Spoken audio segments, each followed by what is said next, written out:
Lang Yan's mother had too many beast husbands, and the Lang Yan she gave birth to looked like no one else. Those beast husbands were unwilling to accept such a skinny cub, which was not only a waste of food, but also troublesome to take care of.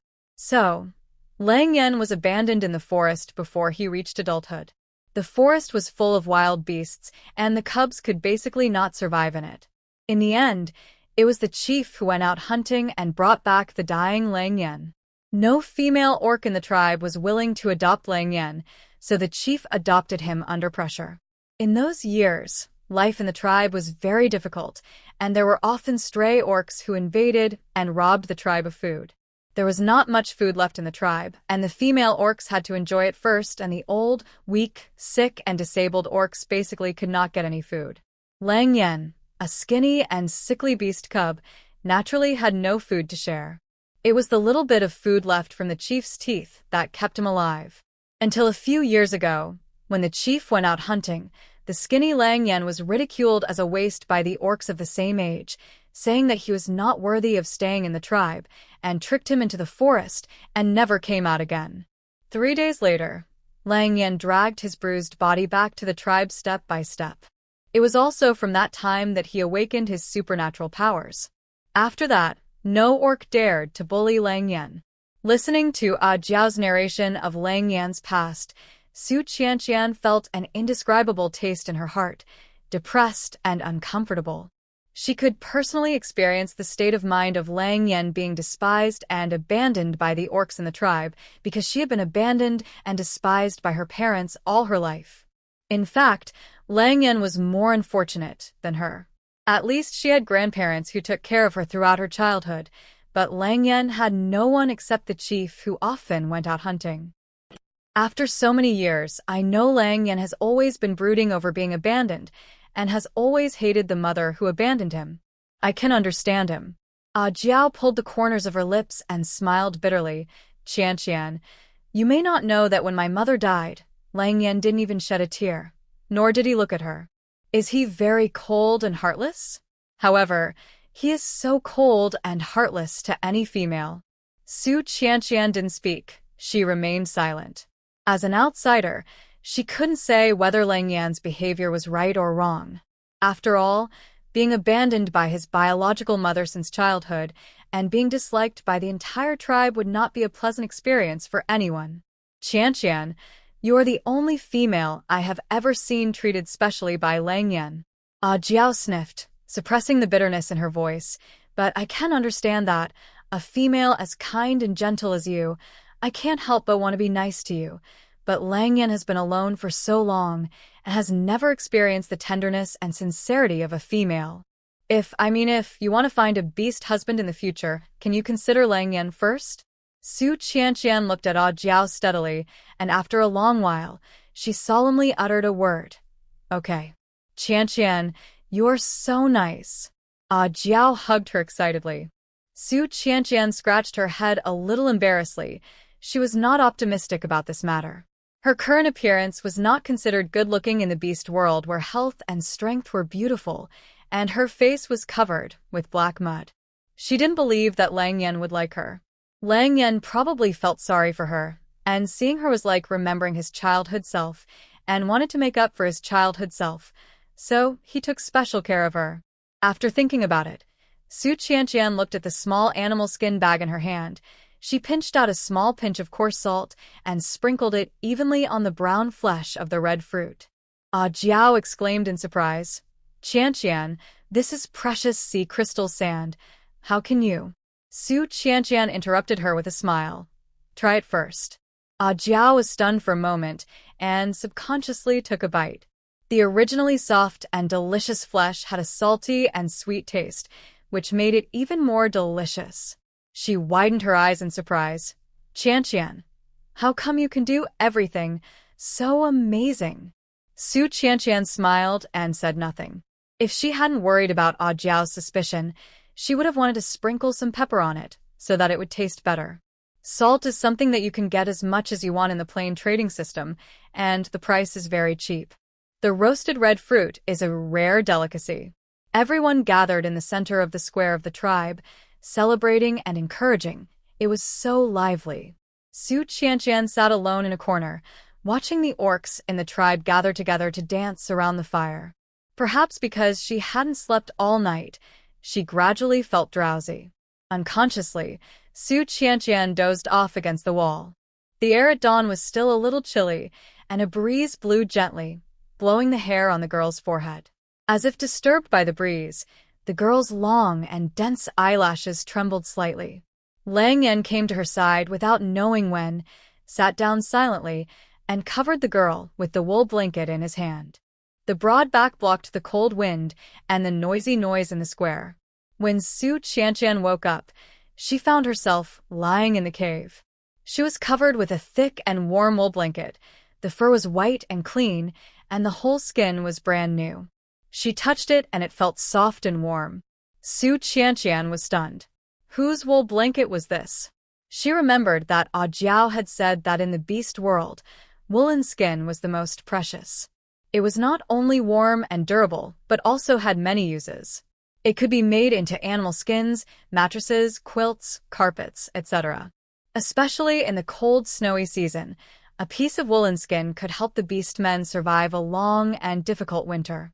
Su Qianqian got up and sat on the stone bed. She didn't know how long she had slept. The straw curtain at the entrance of the cave was thoughtfully put down, so she couldn't see the sky outside.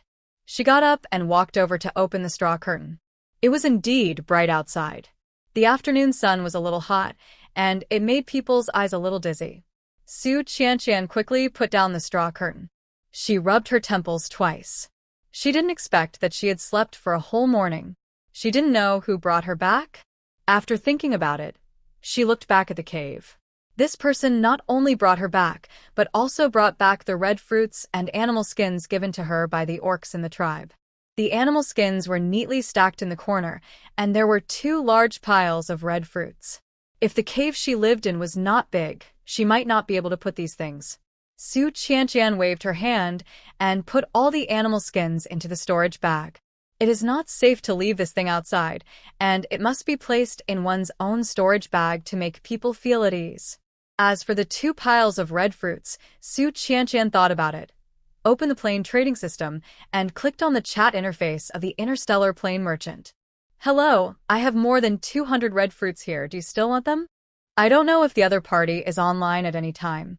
As soon as Su Qianqian sent the message, the other party quickly replied, Yes. Yes. Of course, the more the better. Su Qianqian couldn't help but smile and sent all the red fruits in the cave. Hey, why are these red fruits so small? Not as big as the ones you sold me before? Although he said so, the other party still quickly transferred more than 10,000 star coins. More than 200 red fruits, 50 star coins each, can only be sold for more than 10,000 star coins. Su Qianqian didn't think it was too little, and just explained, My ability is too low. The red fruits I planted are not yet ripe, and these 200 or so were dug from the mountain. The other end was silent, and after a while a message came back. Why don't you buy some star cores for me to improve your ability? I can sell them to you at a low price. Su Qianqian's eyes suddenly lit up. How much cheaper can it be? The other side replied, How many star coins can you afford to buy at most? Hearing this, Su Qianqian subconsciously glanced at her account. With the 10,000 star coins she had just earned, she now had less than 60,000 star coins in her account. A lowest level star core requires 200,000 star coins, and her star coins are far from enough. But Su Qianqian was cautious. She did not tell the truth about her account balance and only replied, I can only take out 10,000 star coins to buy star cores. She thought the other party would refuse after hearing it, but she didn't expect the other party to quickly reply with the word okay.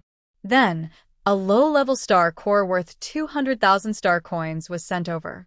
Su Qianqian was stunned. This is also possible.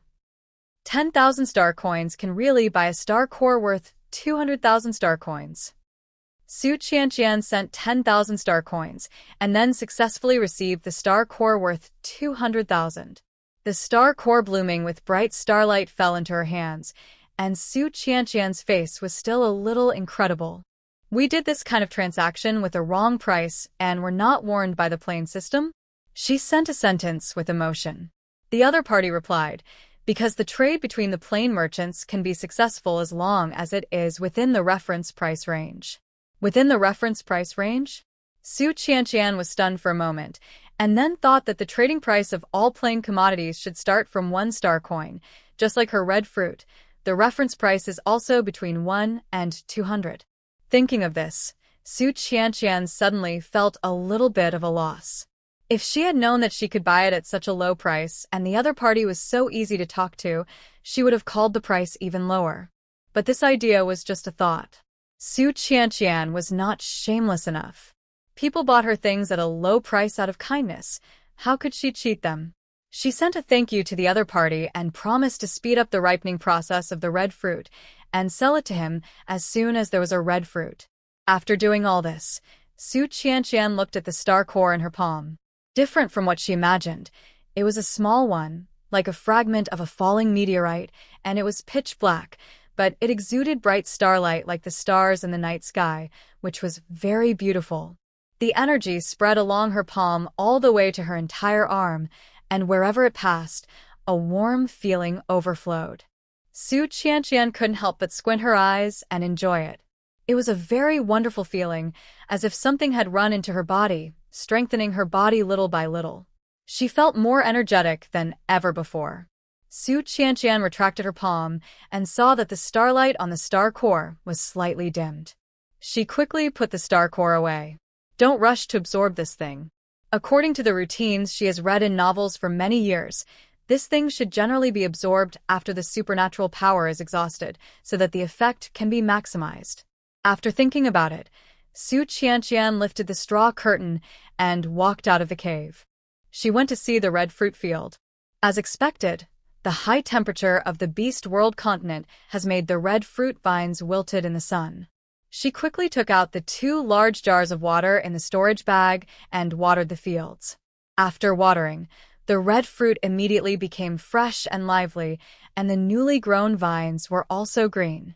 However, there was not much water left in the big vat. Su Qianqian put away the big vat and prepared to go to the river again. The tribe was lively last night, and almost all the beast men were lying in the cave to catch up on sleep. The whole tribe was quiet, and even the river was quiet. The water by the river was still clear and transparent, with green grass everywhere.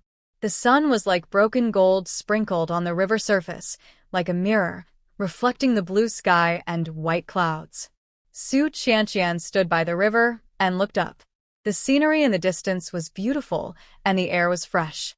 Smelling the fresh air, Su Qianqian couldn't help but stretching comfortably.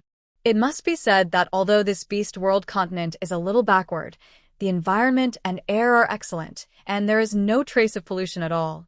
After filling the 2 large vats with water, Su Qianqian took advantage of this quiet and leisure time to take a bath for herself. After washing, she smeared some mud on her face as usual. After finishing, Su Qianqian looked at herself in the clean and bright river surface. Looking at her skin color as black as coal, she couldn't help but burst out laughing. When she opened her mouth, the river surface reflected her small white teeth, which were as bright as porcelain. She quickly closed her mouth. The white teeth made her face look even darker. However, she couldn't smile in front of the orcs often in the future. Most of the orcs here didn't have the habit of cleaning their teeth. Their teeth were all yellow. When they opened their mouths, there was a foul smell. Her teeth were different from those of the orcs here. If someone saw them, it would cause trouble. Su Qianqian put all the toiletries back into the storage bag and then left the river with satisfaction. She went directly to the red fruit field. Like last time, she covered her palm on the ground and began to activate her supernatural power. A light green light emanated, and the 2 red fruit vines grew taller and thicker at a speed visible to the eye. Until they matured. Su Qianqian felt dizzy again. Her superpowers were used up again. Only 2 of the red fruit vines on the ground were ripened. It was still too much work to ripen 2 sweet potatoes at once. Su Qianqian felt unprecedented fatigue and dizziness. She slumped on the ground, and it took her a long time to barely recover a little strength. She quickly took out the star core from the storage bag and began to absorb the energy inside. I don't know how long it took. When Su Qianqian opened her eyes again, she felt full of strength, and even the superpowers she had just consumed were all restored. The light of the star core dimmed a little, but it still contained a lot of energy. So Su Qianqian held the star core in one hand and pressed the other hand on the soft ground, and began to activate her superpowers again. I don't know if it was because of the absorption of the star core. This time, more than 2 red fruit vines were ripened, and almost all the red fruit vines in the field began to change, growing taller and thicker a little bit. Su Qianqian also felt that the superpowers in her body were drained out in large quantities, but were continuously replenished by the energy she had just absorbed. Her body was in a stage of jumping back and forth between Hades and heaven. The exhaustion and emptiness brought by the draining of superpowers was followed by the fullness of superpowers being filled with star core energy. Painful and sweet. As the large area of red fruit vines matured, the last trace of superpowers in Su Qianqian's body was also drained away, leaving nothing behind. She collapsed on the ground with powerlessness, feeling unprecedented weakness, and even so tired that she couldn't even move a finger. After resting for a long time, Su Qianqian barely stood up, but she was still dizzy. She looked at the star core in her hand, which had completely turned into a black meteorite, completely drained of energy, and looked dull. Su Qianqian put away the dull star core, staggered back to the cave, and fell headfirst on the stone bed before she even had time to put down the straw curtain, and fell asleep. When she woke up again, it was already dark outside. Sulyan rubet her temples. Has she slept for so long? The fainting caused by excessive consumption of superpowers is really too uncomfortable. She just felt hungry now, very hungry, so hungry that she felt like she could swallow a cow. She quickly got up and went outside to bring in a pile of firewood, then took out a lighter to start a fire. While waiting for the marinating, Su Qianqian picked up 2 large ribs and prepared to boil a large pot of bone soup. When the meat slices were almost marinated, Su Qianqian strung the meat slices on bamboo sticks and then put them on the charcoal grill to grill, brushing some oil from time to time to keep them moist. With the sizzling sound of the barbecue, the cave was soon filled with an extremely rich aroma. Su Qianqian couldn't help swallowing her saliva. The meat on the grill was sizzling and oily, and the roasted fat dripped onto the fire, making crackling sounds. Finally, the barbecue was cooked. Su Qianqian didn't care about the burn. She just blew 2 breaths of cool air, and then couldn't wait to put the barbecue into her mouth. The barbecue was fat but not greasy, lean but not dry, and sprinkled with some cumin and chili powder. It was so delicious that she couldn't stop eating. Su Qianqian finished all the skewers in one breath, and the bone soup next to it was bubbling hot, exuding a rich and mellow aroma. She quickly scooped out a large bowl and drank it down. It was so satisfying. After eating and drinking, Su Qianqian felt that some strength had been restored in her body.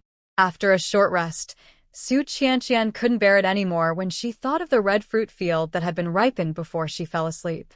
She excitedly picked up and ran out of the cave to see. Under the night sky, the ripening red fruit vines raised their heads vigorously under the night, and the bright green vines exuded an extremely rich breath of life. Sure enough, they are all ripe.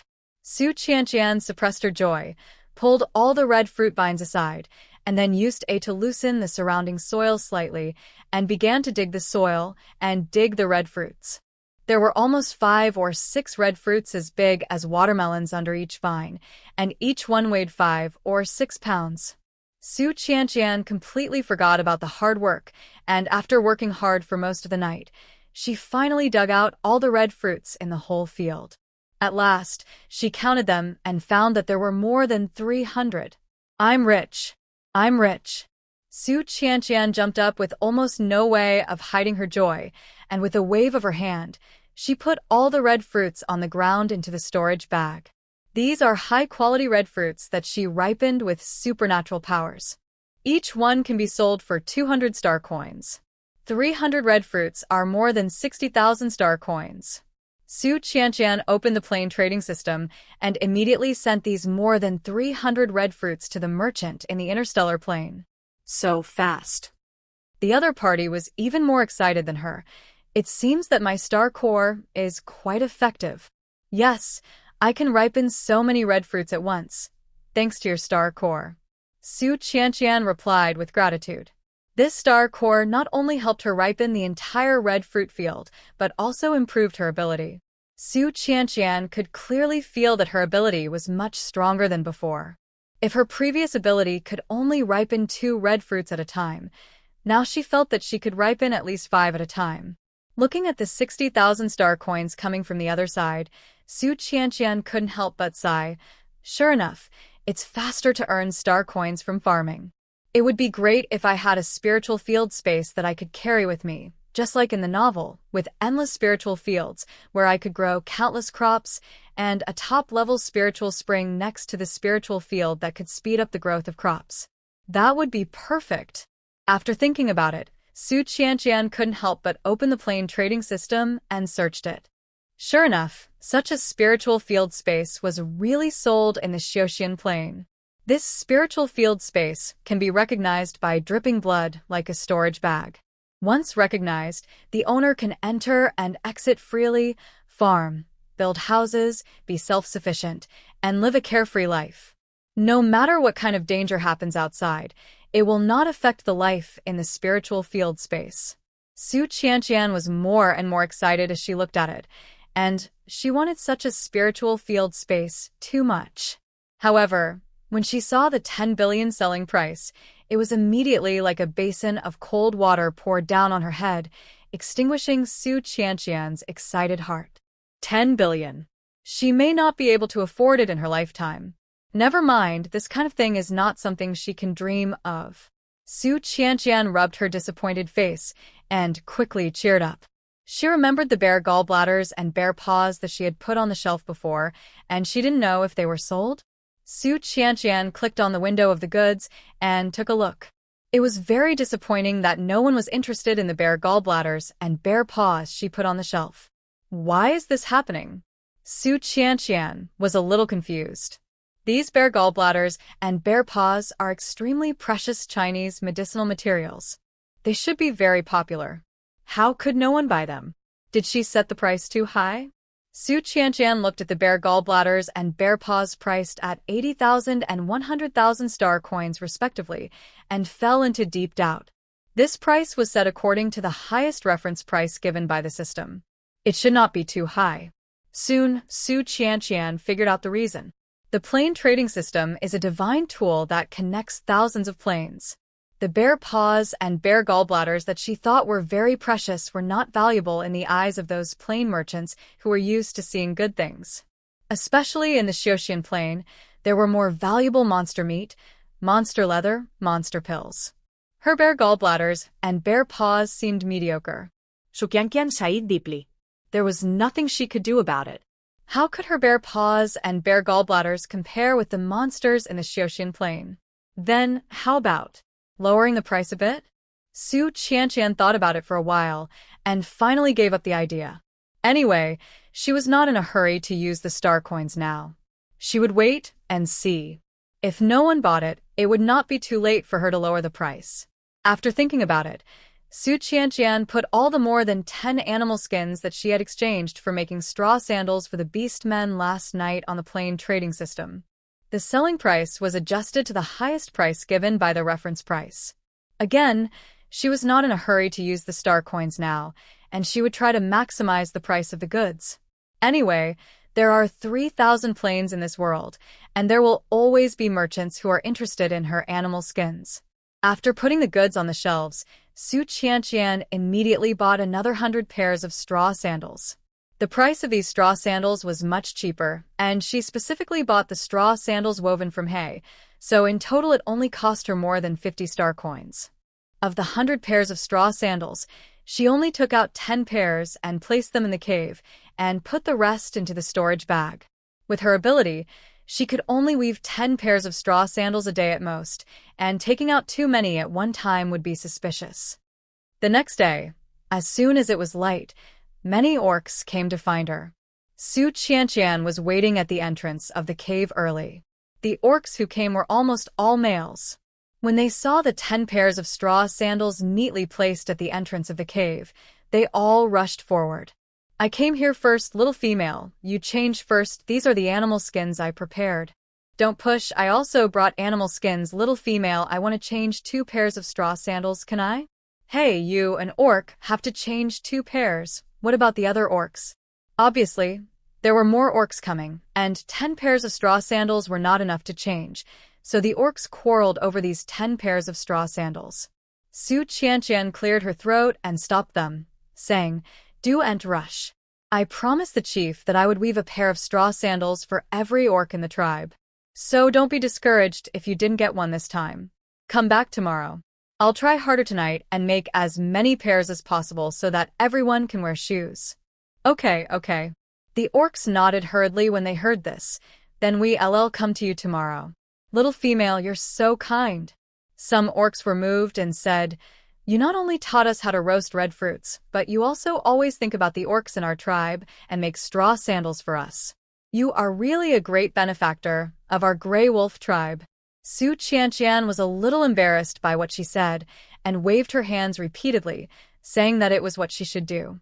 After all, whether it was teaching them how to roast red fruits or making straw sandals for them, she did it with her own little thoughts, and it was profitable. After changing into their straw sandals, the beast men left, and they couldn't stop talking as they walked. Alas, to be honest, I have never seen such a kind and intelligent little female. If possible, I really want to be her beast husband. Yes, I also want to be her beast husband, even if she can't give birth to a beast cub. Such a little female shouldn't live alone and lonely. Listening to the words of the beast men as they left, Su Qianqian's heart, which had just calmed down, was lifted up again. No way? She is so ugly.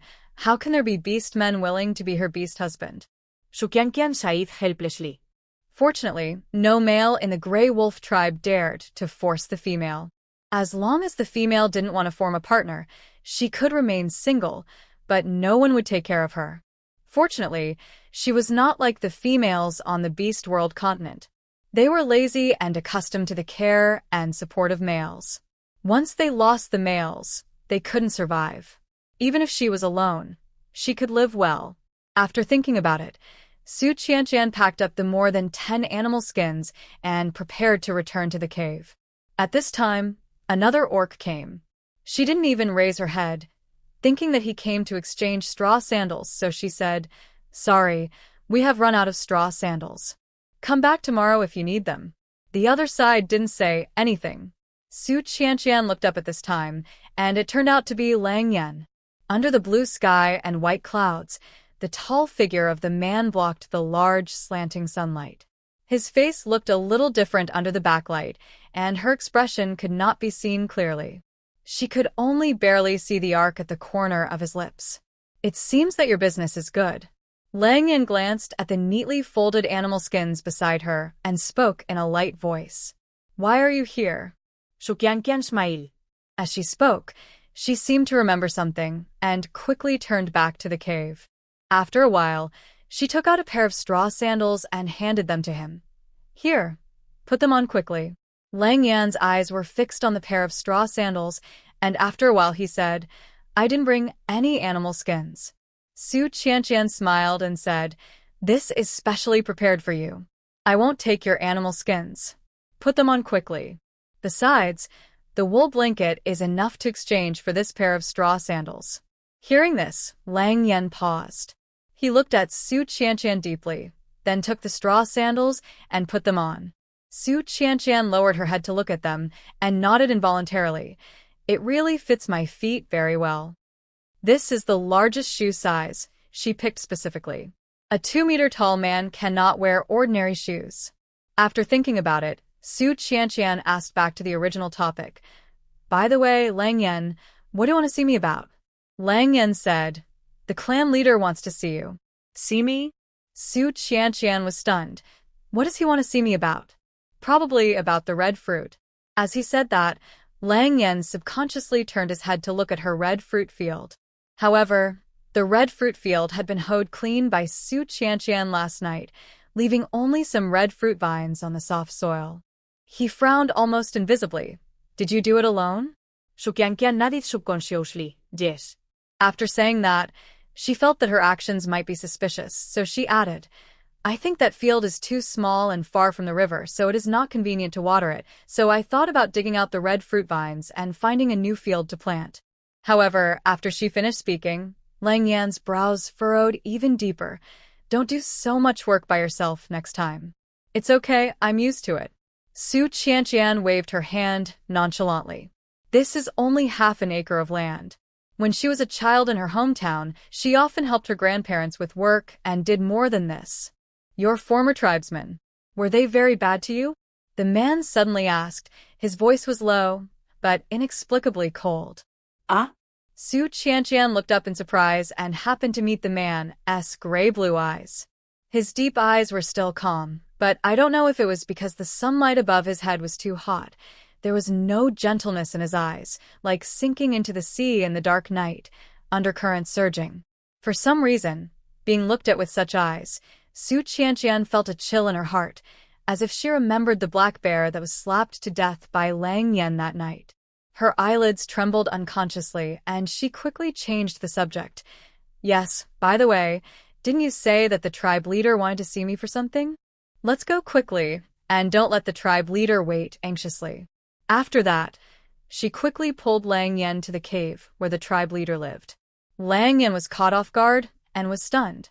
His eyes moved down unconsciously and fell on the slender little hand. In the sunlight, the hand was as white as snow, with slender fingers and pink nails on the water like fingers, which were natural and healthy. Lang Yan looked at the white little hand, and his eyes gradually moved to the girl's dark cheeks. Two completely opposite colors. He pursed his lips, and there was some deep meaning in his eyes. Su Qianqian had no idea that her skin color had attracted the other party's attention. She pulled the 2-meter-tall big man Lang Yan all the way to the tribe leader's cave. As soon as Su Qianqian entered the tribe leader's cave, she saw a pile of red fruits piled up like a small mountain. The tribe leader and the priest were sitting nearby, seemingly discussing something. When they saw her coming, their eyes immediately lit up. Little female, you are finally here. I heard from Lang Yan that you planted red fruits on the land behind the cave, and they survived. Can you teach us how to plant red fruits? The tribe leader's tone was slightly anxious. In the eyes of the orcs, the plants in the mountains died as soon as they were pulled out of the soil, and it was basically impossible for them to survive. I didn't expect that Su Qianqian could transplant the plants in the mountains to the tribe and grow them alive. It was simply incredible. After being roasted, red fruits are not only delicious, but also can be preserved for a long time, longer than pickled meat. If their gray wolf tribe knew how to plant red fruits, they would never lack food in the future. Even in the cold and unbearable snow season, no orcs would starve to death due to lack of food. Of course. Shukyangkyan nadit repeatedly. Great, the gray wolf tribe finally decided to transplant the red fruit, and she would have another way to get red fruit in the future. Su Qianqian suppressed her joy and said, in fact, transplanting red fruit is very simple. Just find the vines of red fruit on the mountain, dig out the whole branch, be careful not to damage the roots, and then try to find fertile and moist soil to plant. Bury the roots of the red fruit in the soil, and water it thoroughly to ensure that the roots are in full contact with the soil, so that it is conducive to rooting. Su Qianqian said a lot of things in a rambling manner. The tribe leader was confused by what he heard. He had never heard of so many professional terms, let alone understood their meaning. He looked at the priest, who was also confused by what he heard. The two looked at each other and then said, little female, why don't you go up the mountain with everyone to find red fruit, and you can teach everyone how to transplant red fruit. This was exactly what Su Qianqian wanted, and she nodded decisively in agreement. Seeing that she agreed so straightforwardly, the chieftain could not help but say with relief, little female, you don't have to worry about encountering any danger when you go to the mountain this time. I will send more males to protect you. After saying that, he turned to look at Lang Yan next to him, and his tone suddenly became serious. Lang Yan, you are the only orc with 3 beast patterns in our tribe. You must protect the safety of the little female. No matter what happens, You must stay by her side and not leave her even a step. Lang Yen nodded solemnly in response. Very good. The chieftain stroked his beard with satisfaction and said, Then you should set off tomorrow morning. The priest has already divined for you. Tomorrow is a good day. As soon as he finished speaking, a sharp female voice suddenly rang out. Chieftain, I want to go too. Su Qianqian heard the voice and subconsciously turned back to look, and saw Lan Di appearing outside the cave at some point. Lan Di, don't make trouble. How can you go to such a dangerous place in the back mountain? The chieftain advised earnestly. I'm going. Lan Di strode in, glared at Su Qianqian next to him, and said with dissatisfaction, Why can she go to the mountain, but I can't? Chief, are you biased towards this new female? Nonsense. The chief scolded. She's going to do real work, transplanting red fruits for our tribe. What can you do? And no one will protect you, Lan Di. Don't cause trouble for the tribe anymore.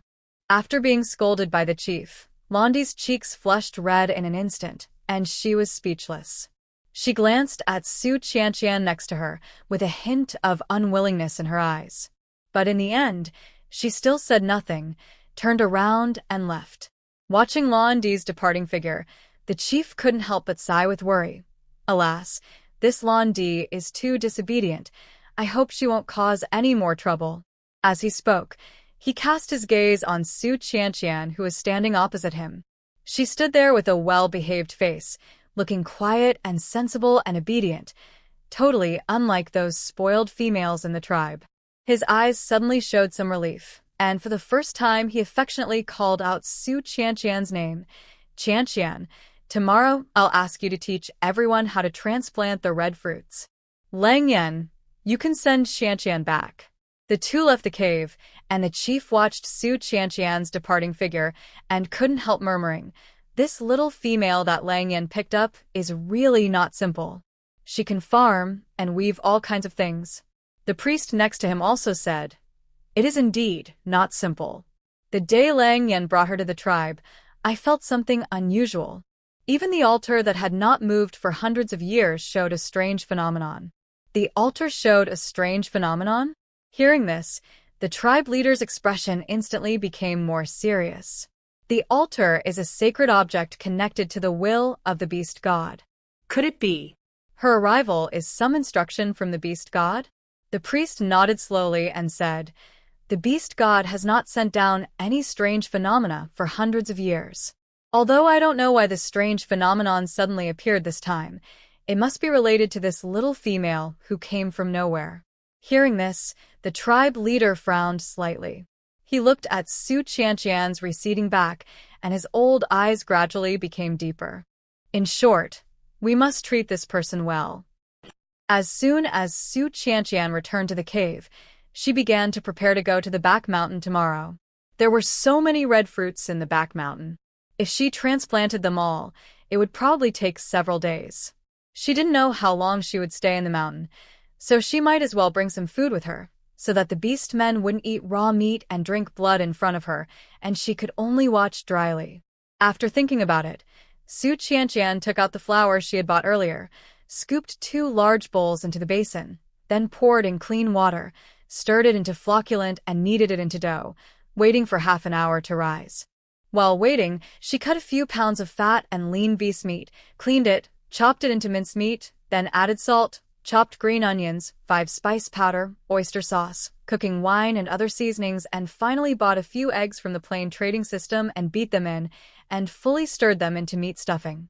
When the dough was almost fermented, Su Qianqian found a wooden stick of uniform thickness to roll out the dough. After all the dough was rolled out, she took a dough, put in an appropriate amount of stuffing, wrapped it into the shape of a small bun, and then put it in a pot with boiling water and steamed it for more than 10 minutes. Su Qianqian opened the lid of the pot, and the aroma and heat rushed towards her, all of which were large soup dumplings with thin skin and large fillings. She picked one and ate it. The rich and fragrant soup poured into her tongue, leaving a lingering fragrance in her mouth. After eating one, Su Qianqian couldn't help but eat the second one. One after another, in a short while, a basket of large soup dumplings went into Su Qianqian's stomach. There was no way Su Qianqian could only make it again. This time, she prepared a lot of food. Not only did she make soup dumplings, she also cooked a big pot of fresh meat porridge for herself and roasted a few large pieces of charred, fragrant, and tender animal meat. Anyway, the backpack grid that comes with the plane trading system is static. No matter how much food is put in, it will still be steaming hot when taken out.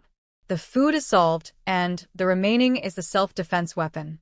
Su Qianqian took out the crossbow she bought last time and placed it next to the stone bed, ready to take it with her tomorrow. Although the tribe leader sent orcs to protect her safety, when she is really in danger, the person she can rely on is still herself. She would never rely on others for her life's safety. After everything was ready and it was already dark outside, Su Qianqian washed up and went to bed. The next day, Su Qianqian opened her eyes at dawn. She heard a subtle sound outside the cave. It was not loud, but it made her brain wake up instantly. "Who's outside?" Me. A familiar male voice came from outside. Su Qianqian was stunned. It was Lang Yan's voice. She immediately turned over and sat up from the stone bed, put on her coat, sorted out her clothes, and then lifted the straw curtain to look out. She saw Lang Yan standing not far away with his back to her, not far from her cave entrance. Very sensible. Su Qianqian subconsciously looked up at the hazy sky that had just turned fish belly and said, "Are you going to set off so early? Please wait a moment, I'll go to the river to wash my face before coming back." After that, without waiting for Lang Yan to speak, she hurried to the river. The temperature in the beast world is high, unlike the cave where it is cool. Especially in the forest on the mountain, the air is humid. She had to apply more river mud on her face to avoid rubbing it off and being seen by the orcs. When she came back, Lang Yan was still standing there, as if he hadn't moved at all. However, when he looked up and saw the thicker mud on Su Qianqian's face, his sight paused almost imperceptibly, with a hint of something hard to describe. Su Qianqian didn't see it. She put the crossbow on her back and said, "Okay, let's go." Wait. Lang Yan called her. "Anything else?" Su Qianqian looked up in confusion and saw a dazzling gray-blue light suddenly emanating from Lang Yan's body. The next second, the man turned into a huge gray wolf in front of her. Looking at the huge beast in front of her, Su Qianqian couldn't help but take a breath. The prototype of Lang Yan was really huge, no less than the white tiger orc she had seen before. The strong and powerful limbs, the sturdy and mighty body, and the smooth and powerful muscles seemed to be able to burst out with amazing speed and strength in the next second to kill all the enemies in front of him. "You walk slowly, sit on my back." Lang Yan's voice came from the giant wolf. Su Qianqian heard this and suddenly hesitated. This is not good. A Jiao once told her that in the Grey Wolf tribe, in order to ensure the loyalty of male orcs to females, only females who have paired with themselves can sit on their backs. And Lang Yan hates females very much. A Jiao said that there was a female who saw his beautiful fur and accidentally touched it, and he threw her dozens of meters away. In the Grey Wolf tribe, it is a serious crime for males to hurt females. Lang Yan was whipped for this and was injured and lay in bed for more than half a month before he could barely get out of bed. If she got on Lang Yan's back, would she also be thrown off? Seeing that Su Qianqian was hesitant to move, the Grey Wolf simply lowered himself. "Don't dawdle, get on." Seeing this, Su Qianqian could only suppress the fear in her heart, slowly walked forward, and climbed up carefully with both hands on the wolf's back. "Hold on, I'm leaving." As soon as the voice fell, Su Qianqian felt her body shake, and her vision suddenly rose. The Grey Wolf under her stood up from the ground and rushed forward like an arrow from a string. Su Qianqian closed her eyes in fear. Her fingers unconsciously grabbed the fur on the Grey Wolf's back, and her slender legs unconsciously clamped the Grey Wolf's belly. As if sensing her nervousness, Lang Yan slowed down his running speed. Su Qianqian dared to open her eyes. She looked around. It was a novel experience to sit on the back of a wild beast for the first time. The wind whistled in her ears, and the surrounding scenery was left behind, turning into a blurred background. Su Qianqian curled her lips in a rare, happy mood. She lowered her eyes and inadvertently saw the fur on the gray wolf's back. It was shiny and beautiful in the morning sun. She couldn't help but marvel. No wonder there were females who wanted to touch his fur. It was so beautiful. Su Qianqian glanced at the gray wolf running and thought, I shouldn't be noticed if I touch it secretly. After thinking about it, she stretched out her little hand and touched it gently. The soft touch was as good as she imagined. Su Qianqian couldn't help squinting her eyes and enjoying the touch of her fingers sinking into the fur. It was so comfortable, as if she was kneading a giant plush doll. This reminded her of the white tiger orc. His fur was also fine and soft, and the touch was irresistible. Unfortunately, that guy was like a wild beast that could go into heat anytime and anywhere. She was so scared that she just wanted to escape from him.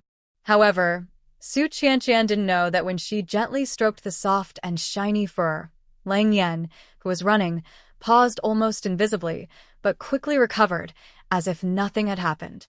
After a while, Lang Yan took her out of the range of the Grey Wolf tribe, and the entrance to the back mountain forest was dozens of miles away. At the entrance, there were already many male orcs waiting there. They all turned into wolf forms, looking like a group of black masses, very deterrent. Su Qianqian bent down unconsciously, patted the wolf's back gently, and said in a low voice, Lang Yan, when we get to the forest, put me down. Lang Yan didn't move, and carried her into the team as if to declare sovereignty. The Grey Wolves were also stunned when they saw Su Qianqian riding on Lang Yan's back. At this time, Lang Yan spoke in a calm voice.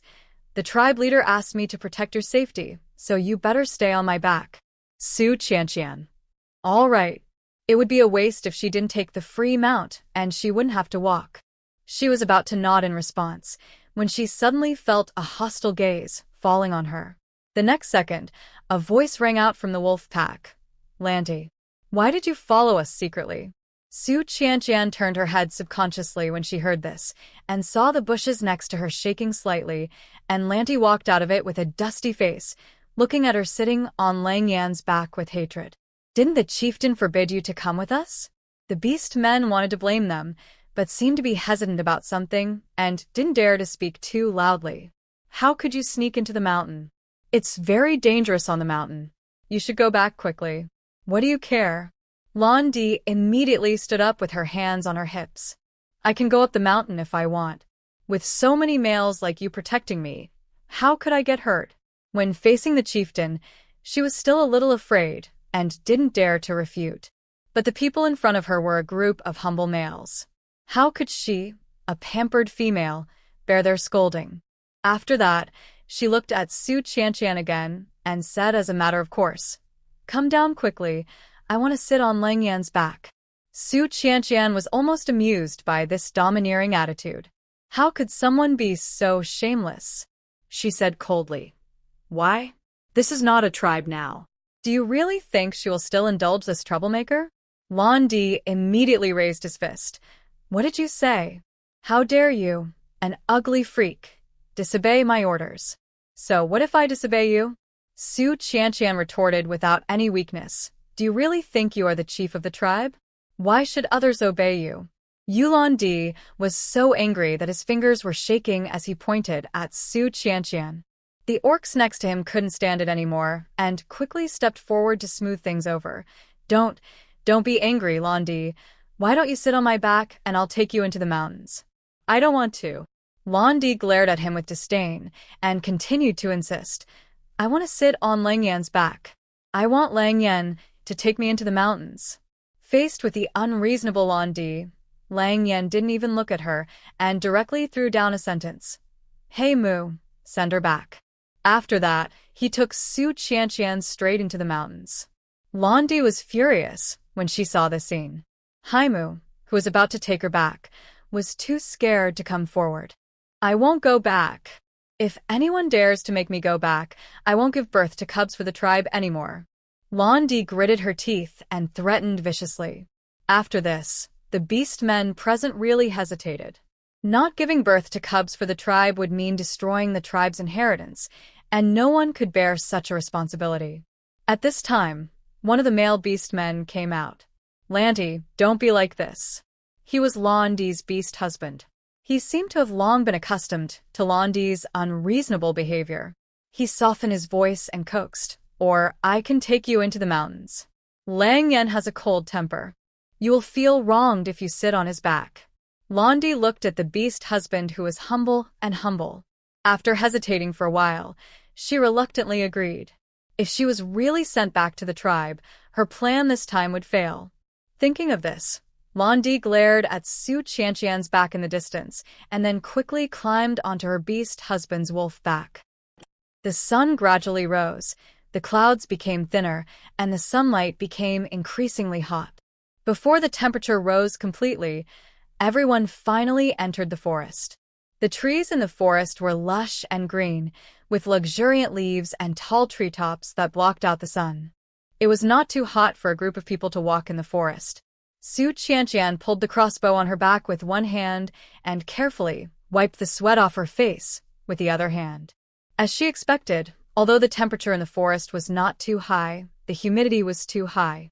The mud on her face was easy to fall off, and she would have to reapply it at most until the evening. It's so hot. It's so hot. Landy's impatient complaints kept coming from behind. Why is it so hot? Do you have eyes? You see that I'm so hot, and you don't find a few leaves to help me block it. Hearing this, the few orcs who followed her could only transform into human form and worked hard to find large leaves and hold them above Landy's head, trying to help her block the projected sunlight. But obviously, this approach has little effect. The heat in the forest is impenetrable and spreads from all directions. It is useless to just block the sunlight above your head. Landy, who is used to a good life in the tribe, has never suffered such hardship. She was blinded by the heat, but she still cursed and vented her dissatisfaction. Many orcs were annoyed by the noise, but they did not dare to say anything because of Landy's female identity. I really don't know why this ancestor insisted on following me. Only Heimu, who was following Lang Yen, muttered softly. Su Qianqian couldn't help but look down at Heimu when she heard this. Heimu seemed to be a male who had just reached adulthood. His fur was darker than that of an average gray wolf. He lowered his head at the moment, looking annoyed. Lang Yen, I finally know why you hate females. I also hate females like this. Su Qianqian couldn't help but look up to Heimu for being so bold. You know, in the orc tribe, no male dared to say that he hated females. Of course, except for Lang Yen. She couldn't help but smile and joked. Heimu, don't you want the females in the tribe to give birth to cubs for you? Heimu didn't expect the new little female to take the initiative to talk to him. He was stunned for a moment and then said awkwardly, I don't want cubs. I live well alone, and I don't want to serve other females. These words were quite boyish. Su Qianqian nodded in agreement. I support you. You can be self-reliant. Why bother others? I will never look for a beastly male husband in the future. As soon as she finished speaking, Lang Yen under her couldn't help but stiffen. Su Qianqian didn't notice it, because she saw a large area of red fruit vines not far ahead. She immediately patted Lang Yan's back excitedly and said, Lang Yen, put me down quickly. There are red fruits over there. Lang Yen lowered his body when he saw this. Su Qianqian jumped off Lang Yan's back nimbly and rushed over. She bent down, pushed aside the dense weeds next to her, revealing the red fruit vines underneath, then waved to everyone enthusiastically. There are a lot of red fruit vines here. You can stop and transplant them. Hearing the sound, many orcs immediately gathered over. Lang Yen did not move, and neither did Heimu, who was standing next to him. He looked at Su Qianqian's enthusiastic little face and her slender arms waving the branches in her hands. She was trying hard to teach everyone how to dig holes so as not to damage the roots of the red fruit vines. Her thin back revealed a firm strength. Heimu, who was watching the scene, murmured, if it's her, it doesn't seem impossible. She is really different. Different from all the females he has ever seen. While speaking, he turned his head to look at Lang Yen next to him, but saw that Lang Yen, who was always indifferent, was actually silently staring at the girl opposite, with a look that was gentler than ever before. Don't remove the soil at the roots. The weather is so hot that moisture is easily lost. Wrap it with animal skin first and plant it in the soil when you return to the tribe. Su Qianqian carefully explained to everyone how to protect the roots of the red fruit vines and even demonstrated the operation herself. The beastmen gathered in a circle and listened very carefully. The females in the tribe treated the males very badly and spoke in a domineering manner. They had never seen such a kind and amiable voice as Su Qianqian, and they were all fascinated for a while. Londi on the side was quite disgusted. She said with disdain, "A bunch of trash, even such a small thing needs to be taught by others. Humph, isn't it just to get the red fruit out who won't be the same?" After that, as if to prove something, she rolled up her animal skin sleeves and stepped forward to pull out a red fruit. But the red fruit vine was buried very deep, and she couldn't pull it out even with all her strength. In a rage, Londi gritted her teeth and tried her best, but she directly tore the whole red fruit vine apart, and she was also pulled to the ground by the aftereffect. Ouch! She cried out in pain, holding her buttocks and yelling in exasperation. "What are you looking at? Come and help me." This time, the surrounding orcs did not move, and they were obviously a little angry. The chief said that each of these red fruits was a very important food, but Londi destroyed one of them. In the end, only Londi's orc husband came forward to help her up. "Lanty, please don't make things worse, okay?" Hey Moo said dissatisfiedly, his face full of disgust that he could not hide. How dare you say that to me?" Londi rushed forward angrily and wanted to hit Hey Moo, but Hey Moo turned into a wolf and opened his bloody mouth at her. "Come on, try to touch me." Londi was so scared that she couldn't stop her feet, but she stomped her feet unwillingly and yelled, "Hey Moo, how dare you do this to me? I will tell the chief when I go back and let him whip you severely." Hey Moo raised his eyebrows at her fearlessly. "Then go back and tell her, you went up the mountain without permission, and see who will be punished first." Londi, who couldn't argue with Hey Moo, turned around and ran away angrily. Seeing this, Londi's beast husband could only chase after her and comfort her. The beastmen who stayed behind just looked at her coldly. This time, no one blamed Hey Moo for his attitude towards females.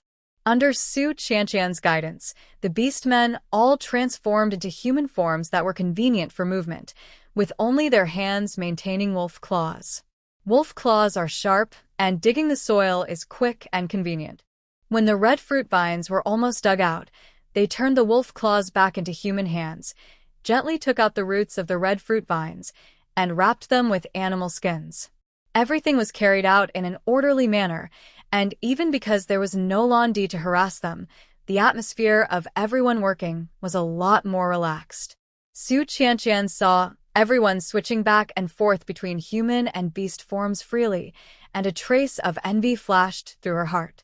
In the beast world continent, only males can transform freely between beast and human forms, and the beast form can give full play to their combat effectiveness.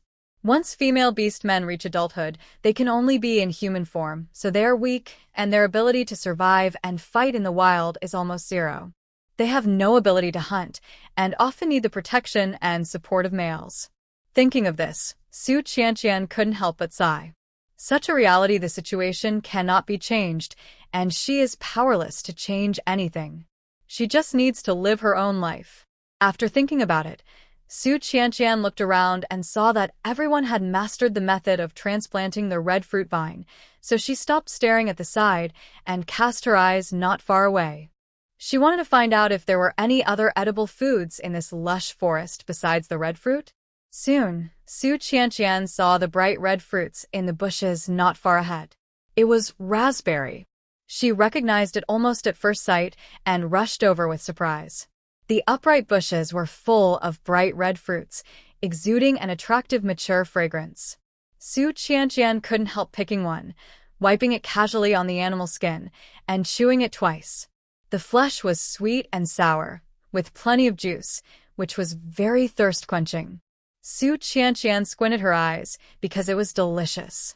The raspberries in the beast world continent were more delicious than those she had eaten before. She picked another one, put it in the palm of her hand, and then opened the plain trading system. Ding raspberries, a specialty of the beast world. Detected. Do you want to consign them? Reference price. 600 star coins per pound. Seeing the reference price displayed on the system panel, Su Qianqian became even more excited. 600 star coins per pound. So valuable. It seems that the raspberries in the beast world are good things. The temperature in the beast world is high, which gives these plants plenty of sunlight and water, so the quality of these raspberries is quite good, and the taste is better than those carefully cultivated by humans, so the transaction price given by the plain trading system is also more expensive. Su Qianqian quickly took out a clean animal skin from the storage bag, tied it around her waist as a bag, and then began to pick raspberries and put them in it. This raspberry is rich in nutrients and vitamins. It can not only be eaten raw, but also made into dried fruits and jams for storage. It is a very good food. Su Qianqian's hands and feet are very quick and swift. After a while, the animal skin bag on her waist was already full, weighing about 20 to 30 kilograms. But there were still more than half of the raspberries left on the bush, and it was obviously no longer able to fit. Su Qianqian rolled her eyes and looked back at the orcs who were digging red fruit vines not far behind her. Seeing that they were not paying attention to her, she quietly moved half of the raspberries in the animal skin bag into the storage bag. The weight on her waist was reduced a lot. Su Qianqian continued to pick raspberries, and while picking, she secretly transferred some to the storage bag from time to time. At this time, Lang Yan came over. Do you like to eat this? He frowned and looked at the raspberries picked by Su Qianqian's waist. There were many sour and sweet wild fruits in the forest, but this thing was not enough to fill her stomach. At most, it could be used as a snack to taste the freshness. If the orcs wanted to eat enough, they still needed a lot of meat. He wanted Su Qianqian not to waste time picking too much, but when he saw the girl raised her sweat-soaked face, her bright smile was full of happiness. Yes, Lang Yan. These wild fruits taste good. I like them very much. Lang Yan pursed his lips and swallowed back the words he wanted to stop. He reached out his hand and silently helped pick the fruits. With Lang Yan's help, the picking speed was much faster. Soon, all the raspberries on the bush were picked clean. Su Qianqian put down the animal skin bag full of raspberries, wiped the sweat from her forehead, and then said, Lang Yan, I want to take this wild fruit bush back to plant. This perennial deciduous shrub on the raspberry bush, if it is transplanted back and ripened with supernatural powers, she will have endless raspberries to eat in the future. After that, Su Qianqian bent down and prepared to dig the roots of the raspberry bush. Let me do it. Lang Yan stepped forward before her, pulled away the overlapping weeds, and easily pulled up the entire raspberry bush by the roots. Su Qianqian envied again. This male orc was really strong. If it were her, it might take a long time to dig, but Lang Yan just raised his arm and pulled up the entire bush by the roots without hurting the roots of the bush. So, the two of them returned to the team with the raspberries and shrubs. The beastmen had already dug out all the red fruit vines they could see around, and were now gathering together to pack them with animal skins. Londi was also brought back to the team by her beast husband, and was sitting leisurely by the side, biting into the dried meat that someone had brought. She saw the raspberries in Su Qianqian's animal skin bag and sneered. I was wondering why you were being lazy over there, but it turns out you picked some useless wild fruits. Her face was full of disgust, and she seemed to look down on the raspberries in Su Qianqian's animal skin bag. Su Qianqian frowned when she heard this. Just as she was about to speak, Hei Mu next to her spoke first. Who is lazier than you? You don't do anything but sit here and eat dried meat. You still have the nerve to criticize others. After that, he turned to Su Qianqian and said with a smile, Little female, don't listen to her. I really like the wild fruits you picked. They are sour and sweet, so delicious. Is that so? Then I'll share some with you. Su Qianqian liked this cheerful and enthusiastic Hei Mu very much, so she grabbed a handful of raspberries and handed them to him. Hei Mu was quite flattered when he saw this. This little female was too nice. She was willing to share the food she picked with others. It has always been only the males who find food for the females. This is the first time he has received food from a female. Heimu held a handful of raspberries in his hands and smiled. But the next second, he suddenly felt a cold gaze falling on him. Heimu couldn't help but be stunned. Was it an illusion just now? Why did he feel that Lang Yan was staring at him? Okay, it's getting late, and there are still many red fruits to collect. Let's hurry up. Lang Yan's cold voice sounded. Hearing this, everyone stepped up their work and quickly cleaned up the remaining red fruit vines on the ground. Seeing that everyone was busy, Su Qianqian generously distributed some raspberries to the orcs present. Everyone has been traveling for such a long time. Eat some wild fruits to quench your thirst. The orcs who were given raspberries had a flattered expression on their faces, just like Heimu just now, and they thanked him again and again. Thank you, thank you. Although this wild fruit is not enough to fill you up, it is sour and sweet and really quenches your thirst. Su Qianqian distributed the raspberries one by one, and finally came to Lang Yan. She grabbed 2 handfuls of raspberries and handed them to Lang Yan. Here, this is yours. However, Lang Yan pursed his lips and looked away, saying coldly, No need. Keep it for yourself. Shu Qianqian. What's wrong with this guy? Wasn't he fine just now? Forget it, he probably doesn't like to eat this kind of wild fruit. Su Qianqian didn't think much, and took back the raspberries. After eating the raspberries, the beast men regrouped, put the animal skin bags full of red fruit vines on their backs, and then turned into wolves, and started to hurry on. Lang Yan also turned into a wolf again. He came to Su Qianqian as usual, bent his tall body, and said, Come on up. The first time is new, the second time is familiar. Seeing Lang Yan's neat and decisive movements, Su Qianqian stopped being pretentious and quickly climbed onto his back. Once he sat firmly, Lang Yan took the lead with his vigorous limbs and ran towards the deep forest. Probably with the idea of hurrying on, the gray wolf ran very fast this time. The body running against the wind drew a beautiful arc in the air, showing amazing balance and coordination. As they continued to go deeper, the mountain road became increasingly rugged, with weeds growing everywhere. The dense weeds were almost as high as thighs, making it almost impossible to move forward. Occasionally passing by a bumpy ground, the gray wolf would leap over it. Whenever this happened, Su Qianqian, sitting on the wolf's back, would feel like riding a roller coaster. She would close her eyes nervously, and her slender legs would unconsciously clamp the wolf's belly. But every time she clamped the wolf's belly, Su Qianqian always felt that the wolf seemed to run harder, which made her wonder if this guy did it on purpose. As they continued to go deeper into the forest, they encountered more and more red fruits. Whenever this happened, everyone would stop to collect and dig up the red fruit vines. After collecting, they would continue to rush to the next place. As time went by, the orcs carried more and more red fruits on their backs, and they became heavier and heavier. The sun gradually moved westward. The sun shone obliquely, dyeing the forests, and the leaves all over the mountains seemed to be dyed with a layer of orange light, gorgeous and colorful. After a day of traveling and working, everyone was starving. Even the usually noisy Londi lay listlessly on the wolf's back, exhausted and unwilling to move. Lang Yan looked around and said, It's getting late. Let's rest here for a night and go down the mountain tomorrow morning. Most of the wild animals in the forest hide during the day and come out at night. They had hardly encountered any wild animals during the day, but it was uncertain at night. Night is a time when wild animals frequently appear. In order to be on the safe side, everyone should find a safe place to rest for a night and go down the mountain tomorrow. Hey Moo, and the rest of you, come with me to see if there are any prey around. Lang Yan put down his heavy bag and called a few orcs to go hunting together. Some of the orcs who stayed behind guarded the camp and looked after the red fruits in the bag. Su Qianqian found a corner to sit down. Compared with other orcs, she was not very tired.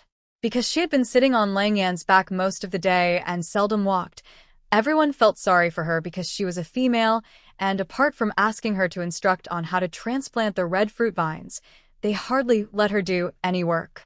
However, she was quite hungry. The other orcs had brought some dried meat as dry food, and they would take it out to eat when they were hungry along the way.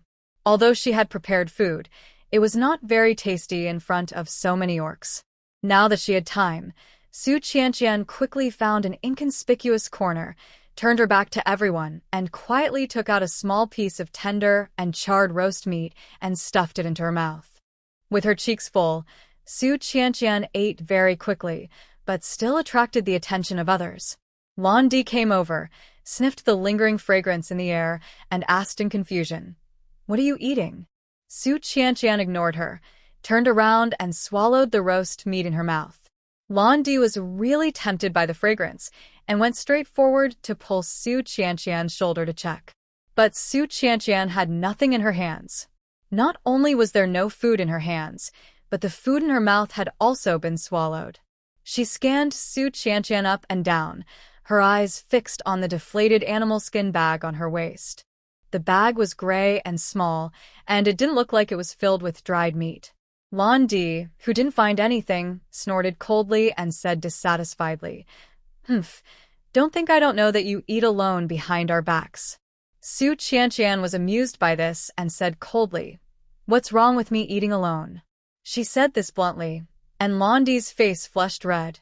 At this moment, a gust of wind blew, and a pheasant with bright feathers suddenly jumped out from the bushes next to it, flapping its wings and rushing to the animal skin bag where everyone placed the red fruits.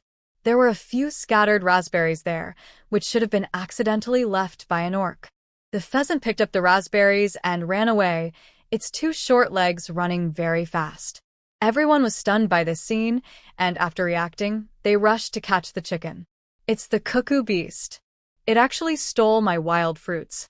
Everyone was in a panic and rushed to catch the chicken. However, 7 or 8 orcs couldn't even outrun the short-haired chicken called Cuckoo Beast. Everyone was led by the Cuckoo Beast for several laps, and was about to jump into the bushes.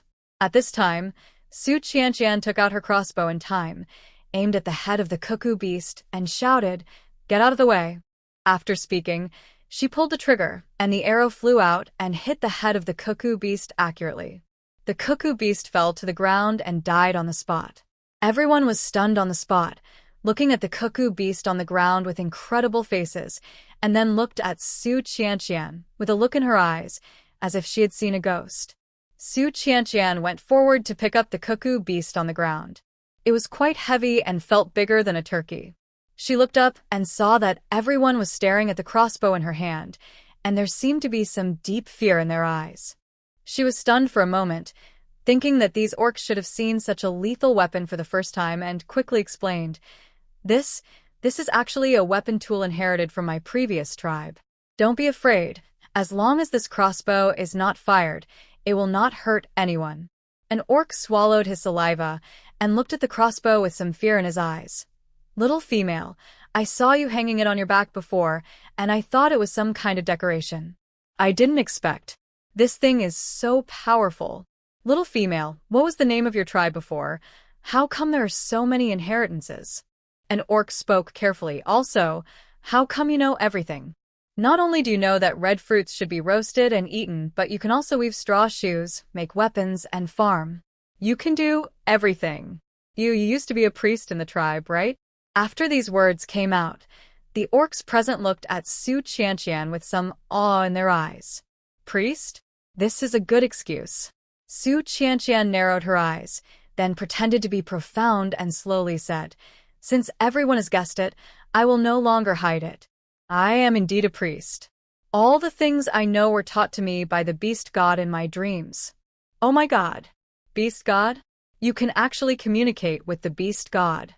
Are you the beast god's messenger?" Everyone looked at Su Qianqian in awe and fear, with trembling knees, as if they would kneel down to Su Qianqian in the next second. Lan Di next to him said with a sarcastic face, "Humph, she is the beast god's messenger? Who would believe it? If she is really that powerful, how could she be driven out of the tribe? Everyone must not be deceived by her." After this, everyone looked at Su Qianqian with some doubt in their eyes. Su Qianqian saw this, and her eyes darkened. This Lan Di really left no room for her to trip her up. She then said, "Whether you believe it or not, these things were indeed taught to me by Lord Beast God. As for the fact that I was driven out of the tribe, since everyone is suspicious, I will tell you the truth. I was not driven out of the tribe, but was framed and pushed off the cliff. After that, she glanced at Londi meaningfully and said, "That person was probably jealous of the skills taught to me by Lord Beast God, so he tricked me into the misty forest and pushed me off the cliff when I was unprepared. I should have died, but perhaps it was the blessing of Lord Beast God that I survived and was saved by Lang Yen." After listening to Su Qianqian's words, Londi's face turned red in an instant, and he said anxiously, Who are you talking about who is jealous of you?" "Su Qianqian, don't talk nonsense. Who would be jealous of an ugly thing like you?" Su Qianqian shrugged and smiled. "Of course I'm talking about the person who pushed me off the cliff. Why are you so anxious?" "Lanti, don't slander the little female anymore. We believe her." The orcs nearby finally couldn't stand Londi's nonsense anymore, and they all stood up to speak for Su Qianqian. Lang Yen picked up the little female under the cliff in the misty forest that day. She definitely didn't lie. Who would fall off the cliff for no reason? Yes. An orc nodded. The little female knows so many skills. Apart from Lord Beast God, who has the ability to teach her. After being scolded by everyone, Londi bit his lip and finally stopped talking, closing his mouth unwillingly. At this time, Lang Yen brought He Mu and others back from hunting. But it seemed that the hunting situation was not very optimistic. Except for Lang Yen, who was carrying a wild deer on his shoulder, the other people were only holding a few gray-haired rabbits in their hands. These preys, if they were according to the appetite of ordinary humans, would be more than enough, but for the orcs who had to eat dozens of kilograms of meat in one meal, this amount of prey was far from enough. However, everyone didn't care too much. After all, they dug a lot of red fruits that day. If the prey was not enough, they could roast the red fruits. He Mu walked over with a gray-haired rabbit and asked with a smile, "What are you talking about when you are gathered together?" Everyone hurriedly recounted what had just happened, and finally pointed to the short-haired chicken hunted by Su Qianqian and sighed. "The little female is really too powerful. She shot the cuckoo beast in one shot. You didn't see how brave she was. Alas, the hunting ability of us males is not as good as that of a female." "Really?" He Mu was stunned. "She is too powerful. I have never seen such a powerful female." Lang Yen, who was silently dealing with a wild deer next to him, curled his lips when he heard this. Of course, she is powerful. He had never seen such a female who dared to go up the mountain to hunt alone, especially at night when wild animals were active. "Little female, let me help you deal with the prey." He Mu put down the prey in his hand and ran to Su Qianqian excitedly. At this moment, Su Qianqian was worried about this cuckoo beast that was as big as a turkey. She had a knife with her, which could be used to deal with it, but after what happened just now, she didn't dare to take out the knife casually. She saw He Mu, who came over to help, and agreed without hesitation. "Okay, thank you. I can't eat such a big cuckoo beast by myself. I will give you some when the time comes." Okay. Hearing that the young female wanted to share her prey, He Mu suddenly smiled brightly and nodded repeatedly. "Then I will give you one of the long-eared beasts I hunted." "I hunted 3. As he said, his right hand turned into a wolf claw, and he neatly skinned and gutted the cuckoo beast on the ground. At the end, he also helped to clean it by the river. There was a small river not far from where they were stationed, and everyone took the prey to the river to clean it after processing it. Londi looked at He Mu, who was busying around for Su Qianqian diligently, and curled her lips in disdain. As if to prove something, she also walked to Lang Yen, who was processing a wild deer. "Lang Yen, can I share this prey with you?" Lang Yen was processing the prey on his own, and said without raising his head, "Your beast husband has already hunted the prey for you. You go find him." "No, I want to eat the prey you hunted, not the long-eared beast that guy caught." Lanti clamped her throat and tried to look pitiful. In the orc tribe, females with orc husbands generally cannot accept food from other males at will, otherwise it means that they are interested in that male. Everyone present can see what Lanti is thinking. However, Lang Yen didn't even look at her and directly picked up the prey and left. "I'm busy, don't bother me." Lang Yen resisted the urge to throw the person away, pulled out his arm, walked past her, and walked away. Seeing Lang Yen rejecting her so ruthlessly, Londi couldn't save face anymore and could only withdraw her hand awkwardly. But when she turned around, she saw her own beast husband standing beside her with two cleaned long-eared beasts, looking at her humbly and flatteringly. Londi was furious and cursed. "You useless guy. You are a male, but you can't even hunt a large wild animal, and you want to fool me with two long-eared beasts. I tell you, no way. Now I order you to find me another large prey, bigger than the one of Lang Yen. Don't come back to see me if you can't find it." The orc's face turned red because of a scolding, but he didn't dare to refute at all. He could only lower his head silently, put down the prey in his hand, turned around and walked towards the distant forest alone. Heimu couldn't stand it anymore and wanted to step forward to stop him, but was stopped by other orcs. "Heimu, you are still young. You can't interfere in other people's affairs. It is a shameful thing to be looked down upon by the females in the tribe. If he can't find the prey, he will be looked down upon by other orcs. In the orc tribe, once you become the husband of a female, the female is their heaven and their land. No matter how excessive the female's demands are, the husband must obey. Especially those males without animal patterns must obey the females like slaves. It is not uncommon for females to beat and scold them at will, and outsiders like them cannot intervene. But it's almost dark, and that guy went into the forest alone. He couldn't handle large wild beasts," Heimu said worriedly. Upon hearing this, the other orcs just shook their heads helplessly and said nothing. Su Qianqian looked at the scene, and it was hard to describe. She knew the tradition of female superiority and male inferiority in the orc tribe, but she didn't expect that the males were so humble to the core that they didn't even have human rights. She couldn't tell what she felt in her heart. At this time, Heimu came over with the cleaned cuckoo beast. After what happened with Londi, his mood didn't seem as high as before. He only said, "Little female, how do you want to eat this cuckoo beast meat? Eat it raw or roast it?" Su Qianqian looked at the cuckoo beast that was as big as a turkey, thought for a while, and said, "I have other ways to eat it. Heimu, can you help me find a larger leaf?" "Okay." Heimu nodded and went.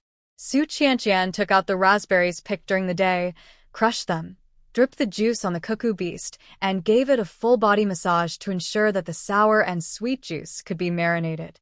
The orcs next to her looked at her in confusion, as if they didn't understand why she crushed the good raspberries. "Isn't this a waste of food?" Londi even said sarcastically. "Huh, I've never seen a female who wastes food like this. No wonder she was kicked out of the tribe. She deserves it." Lanty, stop spreading rumors. It's said that the little female was not kicked out of the tribe, but framed. Heimu came over with two large leaves and defended Su Qianqian unwillingly. Su Qianqian took the leaves from Heimu's hand and thanked him. As for Londi, who was sneering at the side, she didn't even look at him and ignored him. The more you pay attention to such a person, the louder she will yell. After stuffing the crushed raspberries into the belly of the cuckoo beast, Su Qianqian wrapped the cuckoo beast tightly with the whole leaf, and then grabbed a few handfuls of the wet mud next to it and smeared it layer by layer.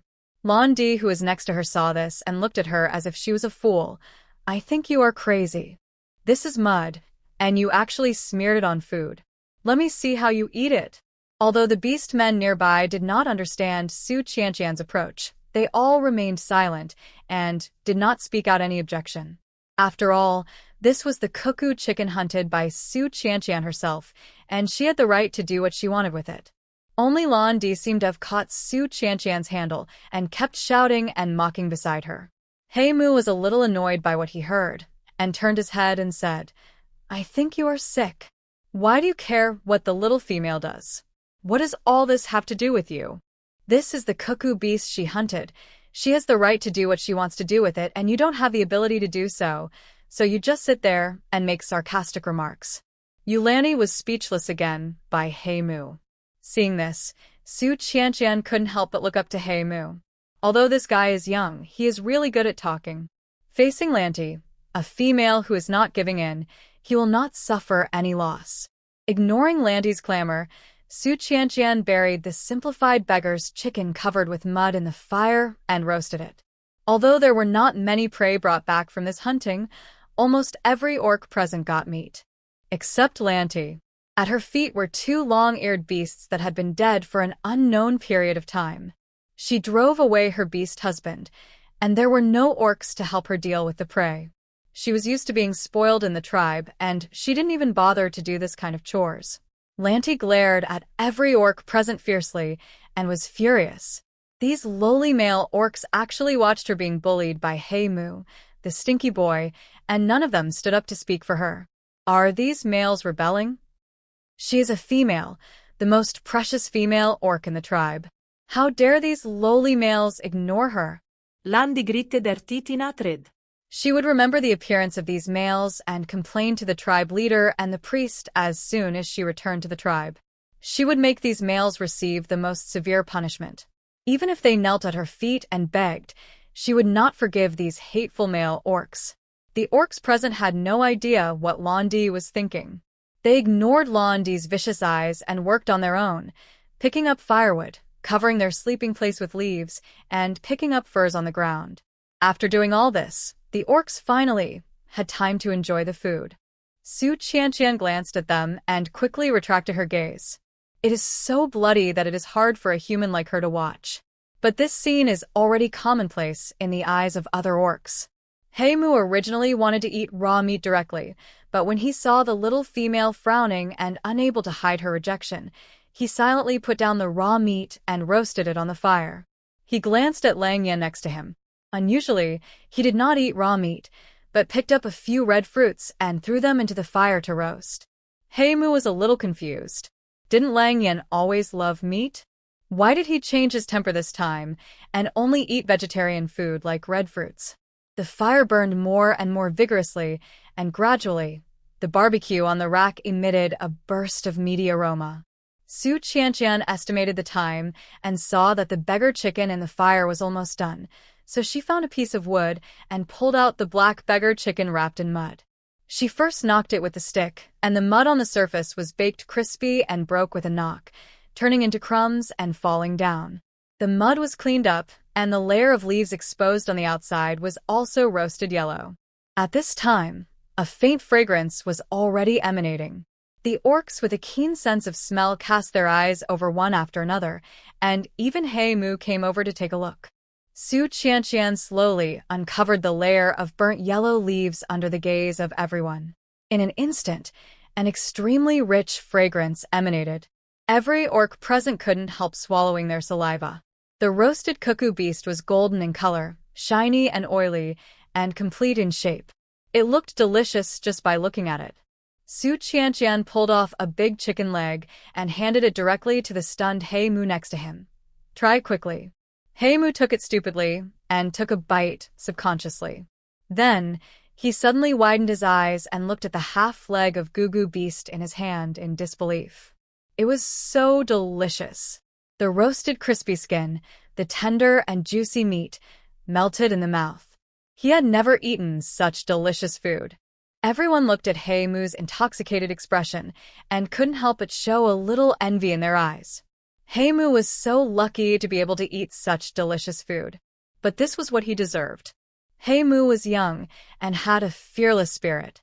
He spoke for the little female everywhere along the way and didn't let her be angry with Landy. Just when everyone was envious of Hey Moo, Su Qianqian suddenly stood up and gave each beast man present a piece of Goo beast meat. This cuckoo beast is very big. If divided into small pieces, each orc can get a palm-sized piece of meat. Although the portion is small, it can also be tasted by the orcs present. Everyone was shocked by Su Qianqian's generosity. The little female is too kind. Little female, is this also taught to you by the beast god? Hey Moo ate the tender big chicken leg with big mouthfuls and asked vaguely. Su Qianqian smiled and nodded. Yes, this is what the beast god told me. When grilling meat, try to add some seasonings, such as sea crystal sand, sour and sweet wild fruits, etc., so that the taste will become delicious. Everyone listened to her words and nodded thoughtfully. So that's it. It turns out that the cuckoo beast is so delicious, all because of raspberries. Then when they go back, they must collect more raspberries. In the future, when grilling meat, they will learn from the little female's appearance and crush the raspberries and put them in the stomach of the prey to grill and eat together. Seeing everyone eagerly planning how many raspberries to pick when they return, Su Qianqian narrowed her eyes, knowing that her plan had succeeded again.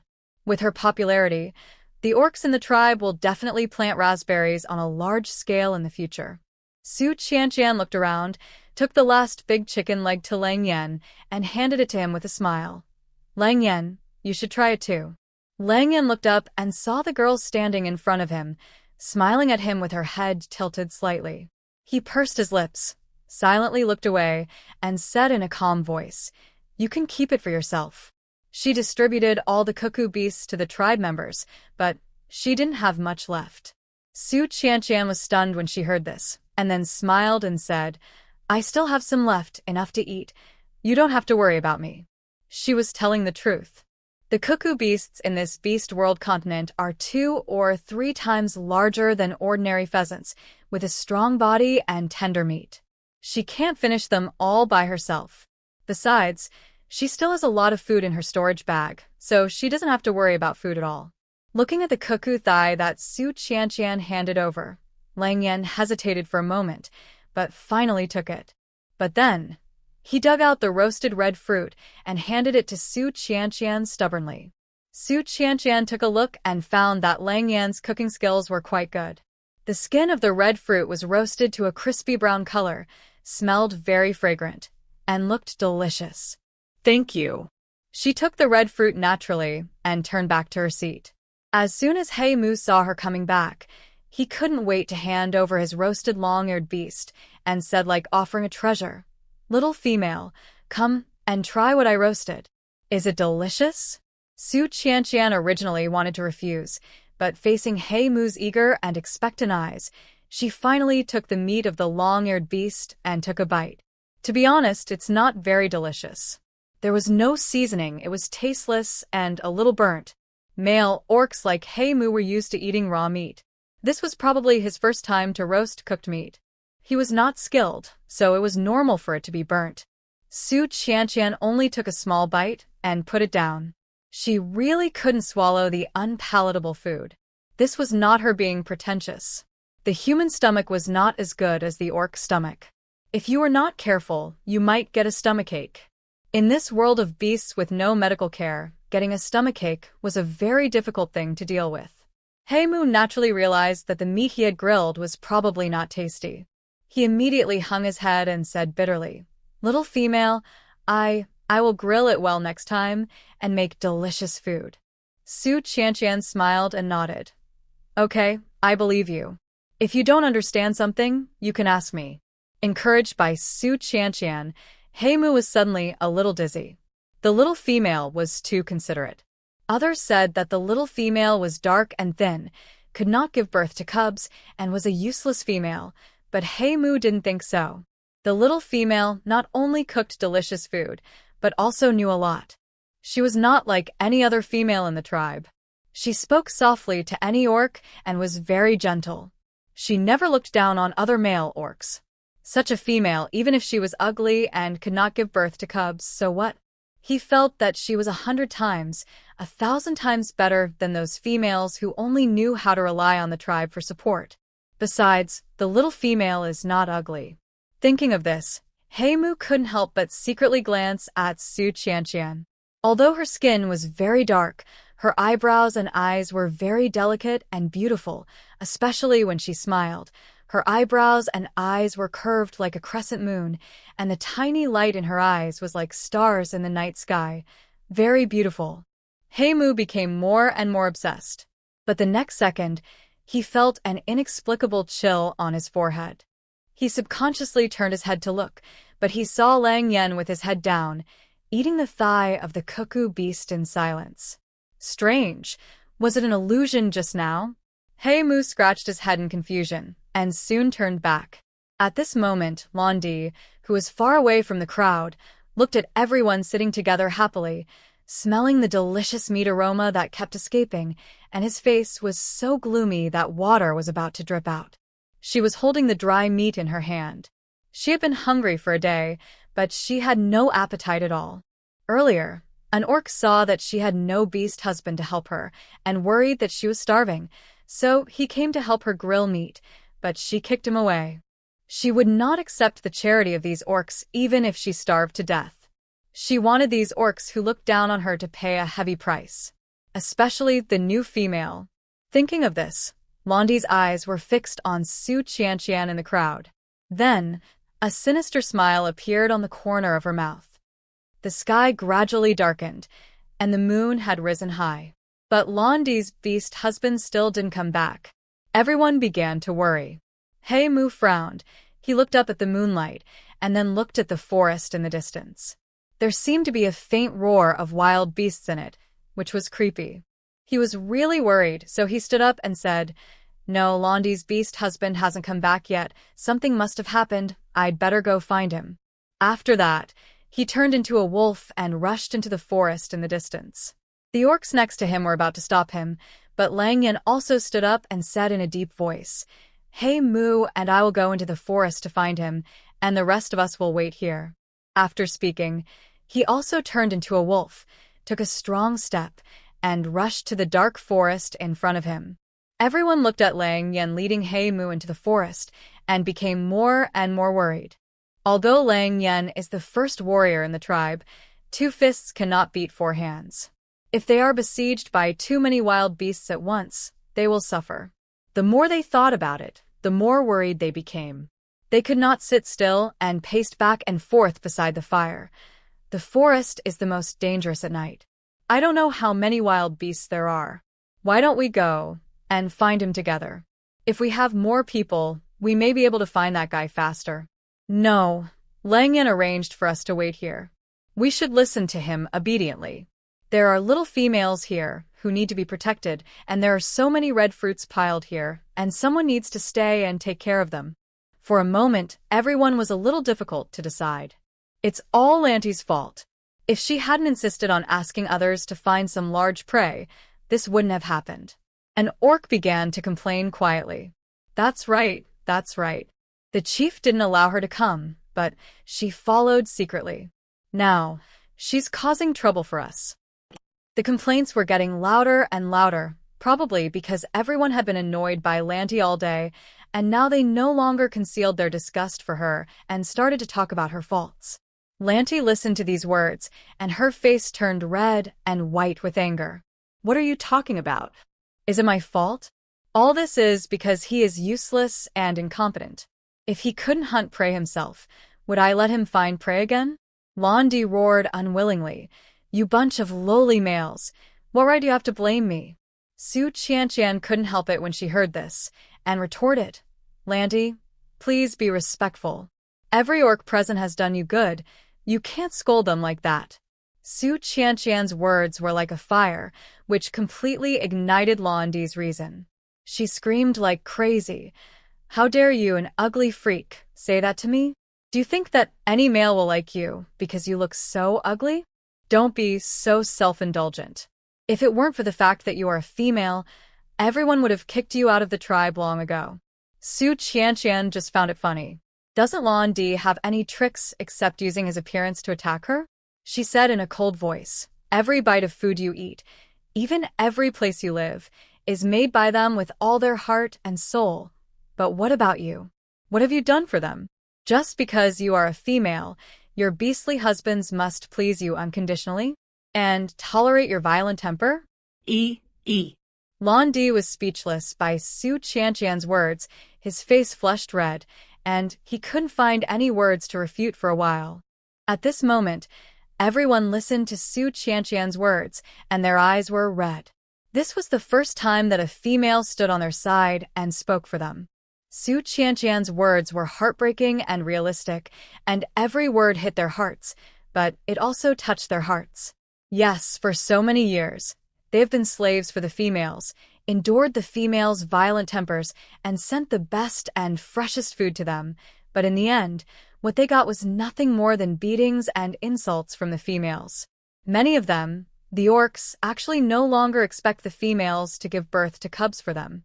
As long as they can live well, it is their lifelong wish. At this moment, there was a noise suddenly coming from the forest in the distance.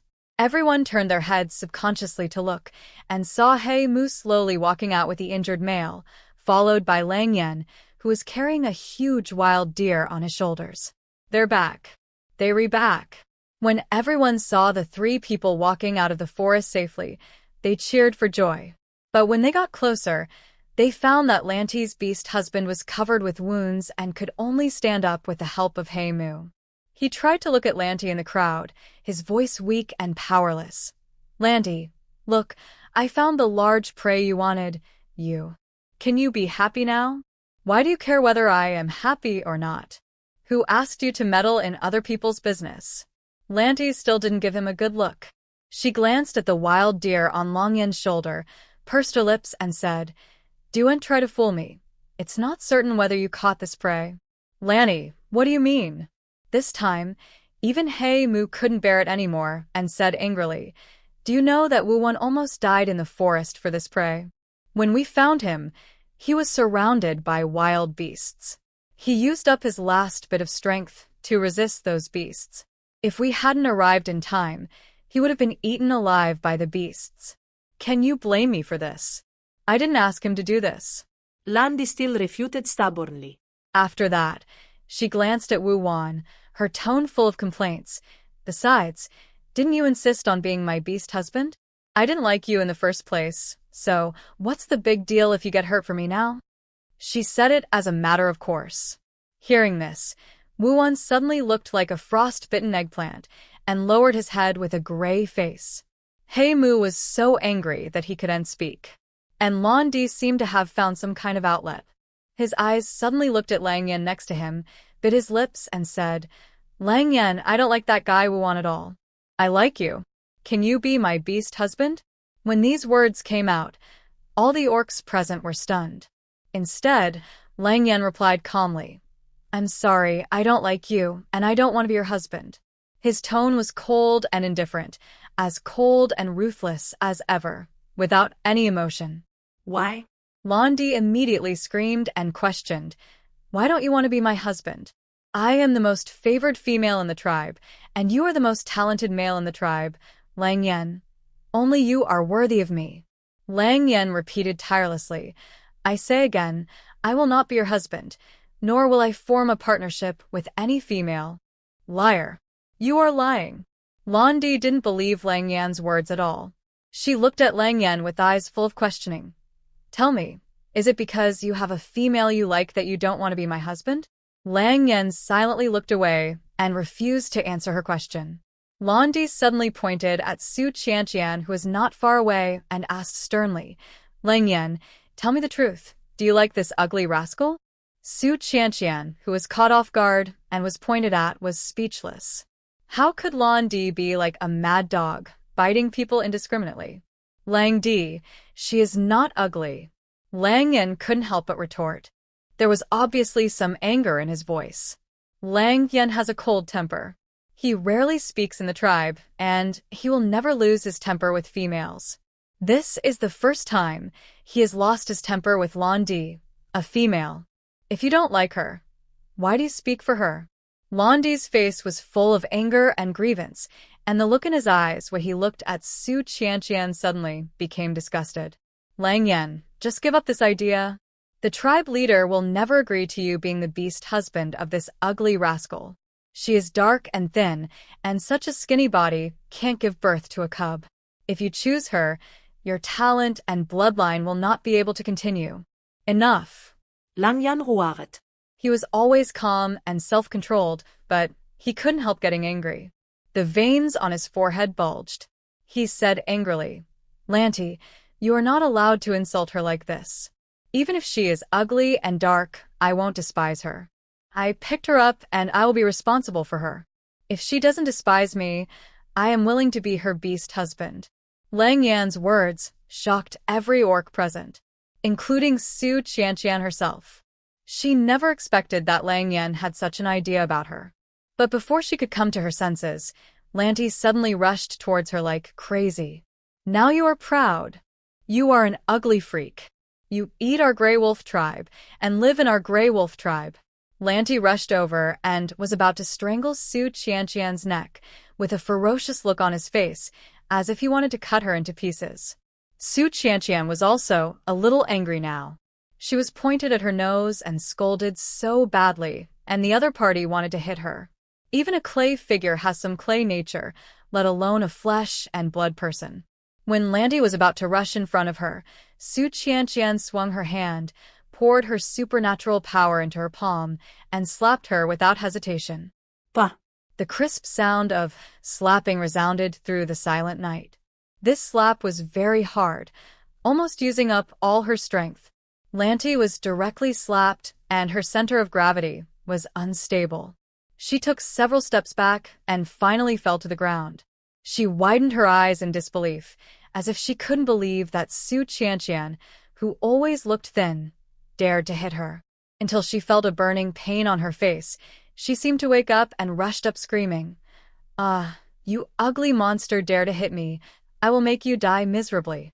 But the next second, her footsteps froze in place, not daring to move at all. Su Qianqian was holding a crossbow and was facing her coldly. "If you take another step forward, I promise to let you see the beast god immediately." The girl's cold voice sounded, and the slender finger was pulling the trigger, as if the sharp arrow would shoot over and pierce her brow in the next second. Just like the blood splattered on the spot like the cuckoo beast. She saw with her own eyes how the cuckoo beast died. Yu. Lanty swallowed her saliva, her feet trembling, but she still tried to suppress the fear in her heart. "If you dare to kill me, the orcs of the entire Grey Wolf tribe will not let you go." Su Qianqian curled the corners of her lips fearlessly. "You're going to kill me. Why would I be afraid of the orcs of the Grey Wolf tribe? Anyway, we are all going to die, so we might as well drag you down with us." After saying this, she pulled the trigger without hesitation, and the arrow instantly left the string, flying towards Lanty with a sound of breaking through the air. "Little female, stop it!" The voices of the crowd stopping and the sound of the arrow hitting the object rang out at the same time. Lanty screamed and fell to the ground, watching the arrow hit the ground in front of her, only an inch away from her toes, and her back was instantly soaked with sweat. Just when everyone was about to breathe a sigh of relief, Su Qianqian pulled the corner of her mouth viciously. "Oh, it missed the target. How about trying again?" She deliberately raised the crossbow and aimed at Lanty again. "No, stop." Lanty was so frightened that her legs were shaking. She could no longer care about anything and cried for mercy. I don't dare anymore. Please let me go." She fell to the ground trembling, her whole body curled up into a ball, as if she was really scared. Su Qianqian looked down at Lanty on the ground. She didn't really want to do anything to Lanty. This guy usually relied on her female status to bully others and was extremely arrogant. She just wanted to scare her and teach her a lesson so that she wouldn't provoke her again. I think this lesson should be enough to make a deep impression on her. Just when Su Qianqian was about to put down the crossbow, Wuan suddenly limped out. Don't hurt her." He stood in front of Lanty despite his injuries and said resolutely, "Little female, if you want to shoot, shoot me. Don't hurt my female master." Wazuma. Lanty looked at the male who stood in front of her regardless of the danger, and suddenly hugged his waist and burst into tears. "I'm sorry. I'm really sorry. I shouldn't dislike you, Wowo." She cried with tears and snot, and her words were fragmented. Wuan turned his head. He gently wiped the tears on Lanty's face, shook his head and said, No. Lanty, you are not wrong. I didn't do well enough, but I will work hard to correct it and become something that will satisfy you." Su Qianqian was about to put down the crossbow, but raised it up silently again. She really wanted to shoot this love brain guy to death with one arrow. Lanty didn't say anything else, just kept hugging Wuan and crying. Seeing Su Qianqian taking back the crossbow arrow, everyone breathed a sigh of relief. They had seen the power of the crossbow arrow. Although Lanty's actions along the way were indeed very annoying, it was not fatal. If Lanty really got into trouble, the consequences would not be something they could bear. However, after this incident, Lanty really calmed down and didn't make trouble again. This night, I guess I can sleep well. Just after everyone breathed a sigh of relief, a rustling sound suddenly came from the bushes not far away. In the silent night, the sound was inexplicably creepy. The orcs immediately became alert and didn't even care about sleeping.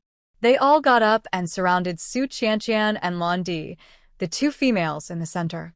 Roar as the roar of the beast sounded, pairs of green beast eyes gradually appeared from the surrounding bushes. Everyone immediately took a breath.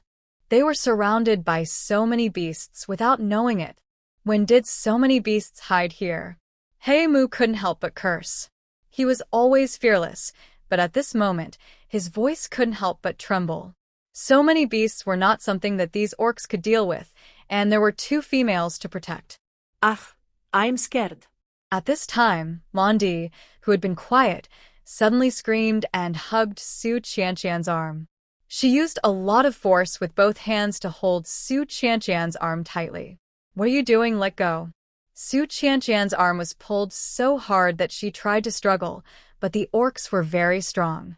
Even Lan Di, who was a female, was not strong enough to struggle away.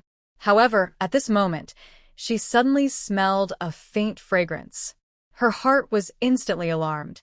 What is this fragrance? However, before she could think, the beasts around her rushed over. The orcs present turned into wolves and rushed up to fight them. Su Qianqian and Lan Di, two females, were instantly without the protection of males. The beasts hidden in the forest seemed to be attracted by some smell, and they kept flying out of the forest. Some even rushed directly towards Su Qianqian. Everyone was entangled with the beasts and had no time to take care of them. Lang Yan, the strongest fighter, was even besieged by dozens of beasts. The air was instantly filled with the smell of blood. Seeing that the beasts were about to rush in front of her, Su Qianqian wanted to take off the crossbow on her back to defend herself, but was snatched away by Lan Di. Haha, you don't think I'm really afraid of you, do you? Lan Di held the crossbow she had snatched and glared at Su Qianqian in front of her proudly. You ugly rascal. Don't think about Lang Yan, he's mine. You go to Hades. After that, she retreated as fast as she could until she was dozens of meters away from Su Qianqian. The dozens of beasts rushed towards Su Qianqian as if they couldn't see Lan Di. Su Qianqian, who had no self-defense weapon, made a quick decision and turned around and ran. The night wind blowing in her face lifted her hair, and Su Qianqian could clearly smell the smell coming from her body. It was that strange fragrance. This Lan Di, she really underestimated her. Dozens of wild beasts kept chasing her from behind, and Su Qianqian had no time to stop and think. She could only run forward desperately. The cold night wind poured into her nose, piercing her lungs. Su Qianqian didn't know how far she had run until she stopped in front of a cliff. There was no way to escape. Those wild beasts had pushed her to the end. Su Qianqian retreated step by step, and those wild beasts stared at her with red eyes, step by step, and pressed her step by step, as if they would not stop until they forced her to death. With her heels stepping on the crumbling cliff, Su Qianqian felt unspeakable fear in her heart. Until this moment, she suddenly remembered that Jiao was chased by a wild beast and rolled down the hillside. It was so similar to her experience tonight. Could she also be? In an instant, Su Qianqian seemed to have figured something out, and her anger towards Lan Di deepened. It must be her doing. Su Qianqian gritted her teeth, looking at the wild beasts that kept surrounding her, and couldn't help but look back at the cliff behind her. It was too dark, and she couldn't see how deep the cliff was. If she jumped down, could she save her life? At this moment, she suddenly caught a glimpse of the vines wrapped around the cliff. She has wood-related abilities, and with the help of these vines, she might be able to survive. Thinking of this, Su Qianqian jumped off the cliff without hesitation. Don't jump the moment she jumped down. Su Qianqian heard Lang Yan's furious roar and the wailing of the wild beast. One by one, in the silent dark night, it seemed extremely sharp and miserable, and the air was instantly filled with a strong smell of blood. Su Qianqian couldn't see what was happening above it all, and the rapid fall made her almost breathless. At this critical moment, She accumulated all the wood-related superpowers in her body and desperately urged all the vines on the cliffs. The light green light was extremely bright in the dark night, and vines of all sizes spread towards her one after another, until her hands, feet, and waist were tightly entangled by thick vines and her body stopped falling. Su Qianqian was slightly relieved. Soon, she felt a sense of weakness. Su Qianqian knew that this was the sequelae of exhausting her superpowers. At this moment, she was entangled by countless vines of all sizes and hung in the air, unable to fall or go up. She raised her head and tried to look at the top of the cliff to see if Lang Yan was still there. But it was pitch black above, and she couldn't see anything. She could vaguely smell the strong smell of blood coming from the cliff. She didn't know how Lang Yan was doing now. The dozens of wild beasts had stopped calling. Su Qianqian moved her weak hands and feet, groped for a thicker vine, and wanted to try to climb up. It was not the first time she was forced off the cliff. She survived the previous 2 times, and she believed that she could survive this time. Comforting herself in this way, Su Qianqian tightened the vine in front of her. As soon as she exerted force, the vine suddenly snapped and broke. The vines on the cliff had become fragile after years of wind, rain, and sun exposure. After she was forced to use the wood power to activate them, they broke with a single pull. As if some kind of chain reaction had been triggered, the vines wrapped around her body began to break one after another, and her body was shaky and about to fall down again. Lang Yan, at this moment, Su Qianqian couldn't help but shout for help anxiously. Unexpectedly, as soon as her voice was uttered, a figure suddenly jumped down from the cliff and fell straight towards her. No! Why did this person jump off the cliff? Su Qianqian was stunned.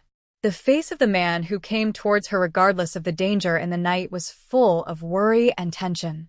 At the moment when the last vine broke, Lang Yan stretched out his arms, desperately took her into his arms, and hugged her tightly. The body fell rapidly, and the intense feeling of weightlessness made people almost suffocate. The glimmer of dawn shone through the gaps in the forest and fell on her face. Su Qianqian opened her eyes in a daze. She looked at everything unfamiliar in front of her, and her mind was blank for a moment. Then, she seemed to realize something and hurriedly got up, but her body was tightly imprisoned by 2 strong arms. She looked up and saw Lang Yan's closed eyes, as well as the scratches and bleeding wounds on his face. She was almost curled up in Lang Yan's arms, and even her head was tightly protected in the man's arms, as if he was afraid that she would be injured at all. She didn't get hurt after falling from such a high cliff. It turned out that Lang Yan was her human cushion. Even in a coma, Lang Yan still didn't forget to protect her. The big hands that held her in his arms tightly embraced her. Su Qianqian had to work hard to break free. She got up and hurried to check on Lang Yan's condition. Compared with her own intactness, Lang Yan was too seriously injured. His legs were broken, his hands were fractured, and he had wounds of all sizes on his body, including abrasions, bruises, and wounds left by wild beasts. He was covered in blood, and it was almost difficult to look directly at him. Su Qianqian closed her eyes hard, suppressed the panic in her heart, and quickly opened the plane trading system. She bought disinfectant and alcohol, first cleaned the wounds on Lang Yan's body, then used hemostatics to stop bleeding and reduce inflammation, and finally bandaged the wounds with bandages. As for the broken legs and arms, Su Qianqian could only go to the side to find 2 pieces of wood and wrap them with bandages to tie them to the outside of the injured leg to prevent the bones from being dislocated. After doing all this, Su Qianqian finally breathed a sigh of relief. The plane trading system naturally has a panacea that can quickly restore people to their original state, but she can't afford it. Her current star coins can only buy some simple medicine for injuries. But Lang Yan was injured too seriously. If he fell from such a high cliff, if he was a normal person, he would be disabled if he didn't die. Lang Yan is an orc, and his physical fitness is far beyond normal. I hope he can survive this time. After treating Lang Yan's wounds, Su Qianqian had time to look around. This is probably a col, located in the flat land between 2 mountains. The terrain is flat, there are no lush trees, and there are no wild animals to hide. It should be safe here for the time being. Su Qianqian relaxed a little. She looked up at the sun in the sky, which had risen high to the center. It should be noontime. She touched her hungry stomach, and her hands and feet were still weak after using up her superpowers. She simply took out a soup meat bun and ate it in big mouthfuls. After eating 5 large meat buns filled with soup, her strength gradually recovered, and her supernatural powers also recovered apart. Su Qianqian felt the supernatural powers in her body a little, and then hurried to Lang Yan, squatted down, gently covered his injured arm with both hands, and began to activate her supernatural powers. Wood-based supernatural powers have a certain effect of stopping bleeding and accelerating the healing of injuries. Even though her supernatural powers are still very low level, they can still heal some minor wounds. As the light green light covered, some of the small wounds on Lang Yan's arm began to heal. Although the speed was very slow, as long as he persisted in using supernatural powers to heal for a period of time, his broken arm should be able to get better. Su Qianqian suppressed her happiness, looked at Lang Yan's pale and dry lips, bought a bottle of mineral water from the plain trading system, and fed him some water. Fortunately, although the man was unconscious, he could still feed something by opening his mouth. Looking at the man's Adam's apple swallowing silently, Su Qianqian thought for a while, then took out the fresh meat porridge she had prepared before leaving and fed some to Lang Yan. Eating some food might help him recover better. After doing all this, she looked up at the sky again. The daytime in the Beast World continent is longer, but she doesn't have much time left. She must find a shelter from the wind and rain before dark. Lang Yan must find a place to rest well for this injury. However, looking around, there are flat mountains all around, and there is no place to stay temporarily. Finally, Su Qianqian can only look at the corner of the call not far ahead, where there is a winding and narrow path. She got up and walked over to take a look. The path is winding and she doesn't know where it leads. Su Qianqian thought for a moment, took out a dagger from the storage bag at her waist, held it in her hand, and then mustered up the courage to step onto the trail. After a while, she finally crossed the trail. Su Qianqian looked up, and the view was suddenly clear. The mountains were covered with lush vegetation, the trees were verdant, and the flowers were bright and dazzling. The mountain breeze blew, and the air was filled with the faint fragrance of grass and flowers, refreshing. There was also a river in the distance, and the sound of gurgling water kept coming. The scenery here is so beautiful. Su Qianqian couldn't help but walk forward, but after taking 2 steps, she found wild mountain mushrooms under her feet. Her eyes lit up instantly. These are all edible boletus mushrooms. She was about to bend down to pick them up, and she found that there were huge blueberries growing in the bushes next to her. They were blue and shiny, and each one was as big as a walnut, as if they had been injected with growth enhancers. Su Qianqian widened her eyes in shock, wondering if she had seen it wrong. How could blueberries be so big? She picked one and opened the plain trading system to check it. Ding detected the specialty blueberry of the Beast World continent. Are you consigning it? It was indeed blueberry. Su Qianqian was sure in her heart that these blueberries were so big because they grew in the Beast World continent.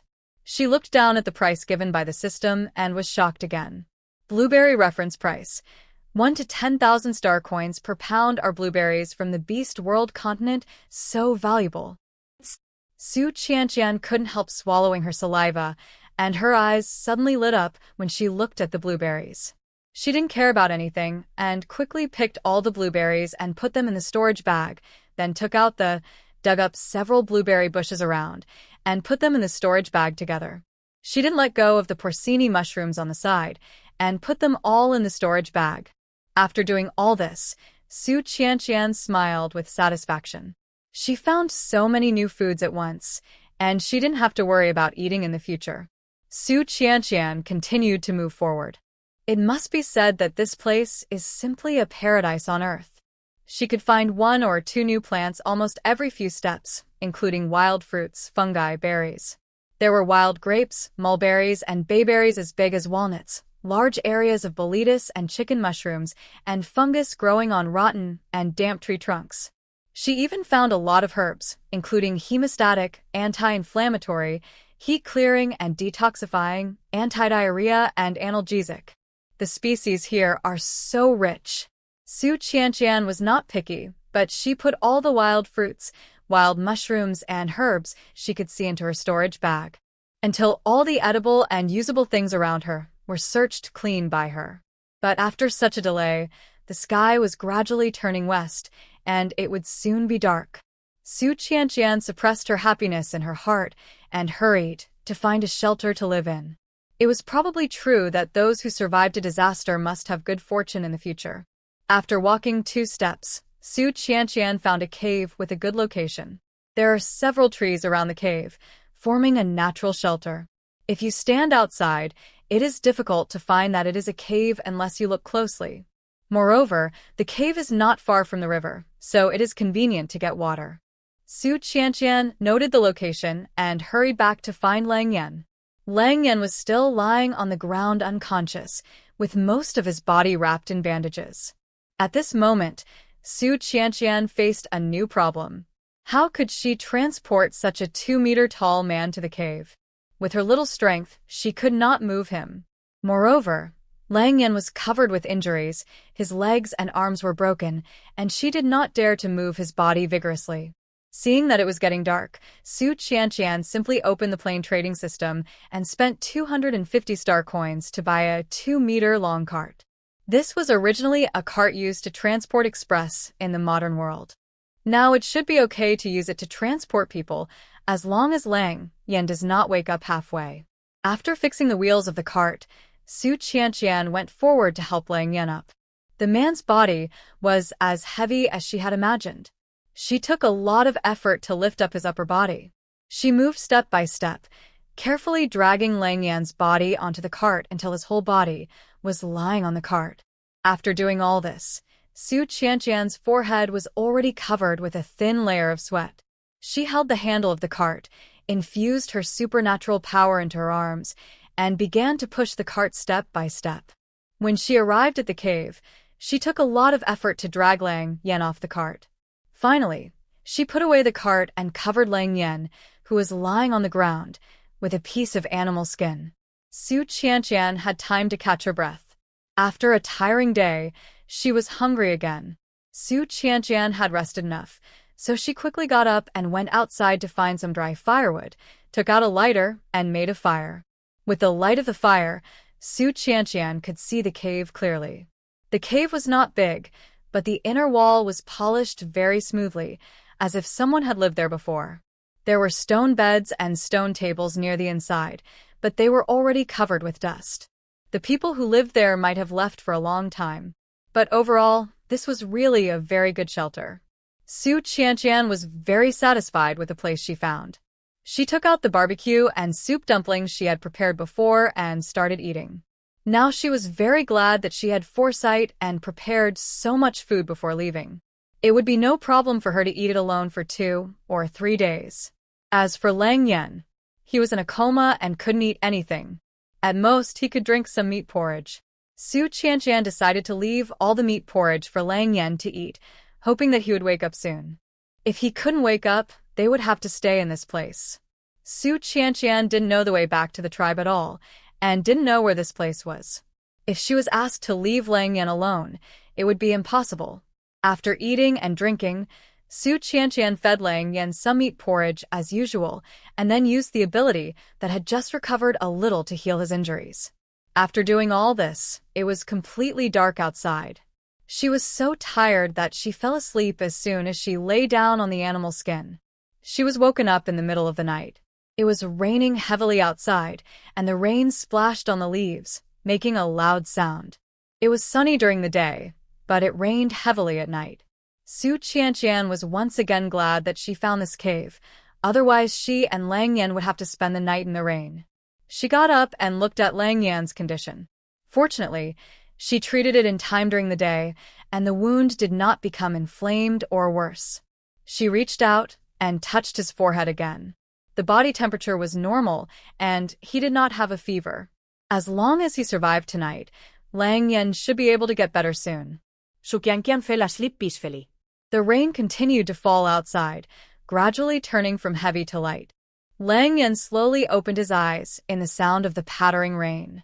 In the dark cave, he turned around and saw the girl who was an arm's length away from him. She was wrapped in thick animal skins, her petite body curled up slightly, sleeping quietly, breathing slowly. A ray of dawn light penetrated the morning mist and projected into the cave covered by trees. Su Qianqian opened her eyes dazedly, looking at the two pieces of animal skins covering her body, and was stunned for a moment. She only covered herself with one piece last night, so how come there was an extra piece on her body? She subconsciously turned her head to look at Lang Yan next to her. He closed his eyes and lay quietly on the ground, still without any sign of waking up. But the animal skin on his body was gone. Su Qianqian couldn't help feeling a little embarrassed when she saw this. It rained last night, and it was a little cold in the second half of the night. She might have unconsciously snatched someone's only animal skin while she was asleep. Thinking of this, Su Qianqian quickly got up and checked Lang Yan's condition. Fortunately, he didn't have a fever or anything, and his wounds were recovering well. She changed the medicine on Lang Yan's wounds and finally covered him with 2 pieces of animal skin. After doing all this, it was almost time, so Su Qianqian began to prepare food. There was not much cooked food left in the storage bag. Lang Yan had not woken up, and she didn't know how long he would stay here, so she might as well make more. Anyway, the pots and pans and rice and flour food were all in the storage bag. Whatever you want to eat, just cook it now. However, the airtightness of this cave is very good. It is not suitable to make a fire and cook in it, and Lang Yan is lying next to it. If he suddenly wakes up, she can't explain those pots and pans. After thinking about it, Su Qianqian left the cave, picked up some firewood around, and built a simple stove. Put the pot on, pour some clean water into it, grab a few handfuls of rice, cut some shredded meat and wild mushrooms into it, and finally cover the pot and simmer slowly. While waiting, Su Qianqian prepared to go to the small river to get some water in case of emergency. It was already bright in the sky. The sun shone through the cumulus clouds, shining on the treetops not far away, and the clear chirping of birds could be heard faintly. She came to the river and had to say that the environment of the beast world was good, naturally pollution-free, the air was fresh, and even the water in the river was very clean and clear. She bent down, scooped up a handful of water with both hands, and took a sip. It was clear and sweet, very thirst-quenching, and better than those high-quality mountain spring waters. Cooking with the water here must be delicious. Su Qianqian took out the 2 large vats in the storage bag and filled them with water. The stream looked small, so it must have flowed from the mountains and converged here. Su Qianqian looked around and walked up along the river bank, wanting to see where the source of the river was. However, after a few steps, she suddenly saw a few fruit trees not far away. When she got closer, she saw a large apple and pear forest, with a rich fragrance of fruits and vegetables. Su Qianqian's eyes lit up instantly, and she hurriedly trotted to the apple tree. The branches full of apples were bent down by the pressure, and she could pick the apples with a slight lift of her hand. The apples were big and round. Each one was red, and there was still morning dew on it, which looked very tempting. Su Qianqian picked up the apple and wiped it on her fur skirt, then couldn't wait to take a bite. Crisp, sweet, and juicy, very delicious. While eating, she looked at the large apple and pear forests, thinking about how to put them into the storage bag. Apples and pears are very good fruits, rich in vitamins and nutrients. They can be made into candied fruits, jams, and other easy-to-store byproducts, baked into apple chips, made into apple pies, apple cakes. In short, there are many ways to eat them. There are so many apples and pears here that Su Qianqian doesn't even have to pick them. As long as her fingers can touch them, she can put them into the storage bag. It's a pity for those apples and pears growing on high branches. She is not tall enough and can't climb trees, so they can only be left to rot on the branches. Soon, the storage bag on Su Qianqian's waist was stuffed full, and there was not much space left in the 10 square meters. Su Qianqian stopped, and the apples and pears in the storage bag were piled up like a mountain, more than enough for her to eat or sell. She was about to go home. At this time, a mountain breeze blew, and suddenly a few clear eagle cries came from the distant sky. Su Qianqian subconsciously looked up, but saw a high mountain forest filled with thick fog in the distance.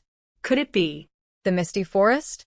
When she was in the tribe before, Ah Jiao told her that the misty forest was one of the most dangerous places in the beast world continent. There were countless wild beasts and poisonous insects lurking in it, and it was filled with fog all year round. Once people entered, it was easy to get lost. In the entire Grey Wolf tribe, only Lang Yen dared to go in alone, so he picked her up in the misty forest that day. Looking at the high mountain forest shrouded in fog, Su Qianqian's brows gradually frowned. She had spent some peaceful days in the Grey Wolf tribe, but she had not forgotten the silver eagle orc. Although the eagle flying in the sky just now was not him, maybe he sent it to search here. This place is not far from the misty forest. She should leave quickly. It would be bad if the silver eagle orc found her here. Su Qianqian was about to leave in a hurry, but it seemed that she stepped on something hard. She subconsciously looked down and saw that a palm-sized poisonous scorpion had crawled to her feet at some point, and the long scorpion tail was about to pierce her feet. Su Qianqian was frightened and took out an apple and threw it at the scorpion. The apple was smashed to pieces in an instant, but the scorpion was safe and sound. Su Qianqian was shocked and took a few steps back. The animals and plants in this beast world seemed to be mutated. Not only were they large in size, but they were also extremely tenacious. They could not be killed even by being smashed like this. The scorpion seemed to be annoyed and immediately climbed towards her with its long scorpion tail. This thing is highly poisonous. If you get stung, you're done. Su Qianqian didn't dare to stay any longer and ran away. She ran all the way back to the cave, and the scorpion didn't chase her. Su Qianqian breathed a sigh of relief and came to the pot where rice was cooked. There were bubbles gurgling inside. She opened the lid of the pot, and the heat and fragrance came to her face. The meat porridge inside was already stewed until it was soft, and it would be ready after a while.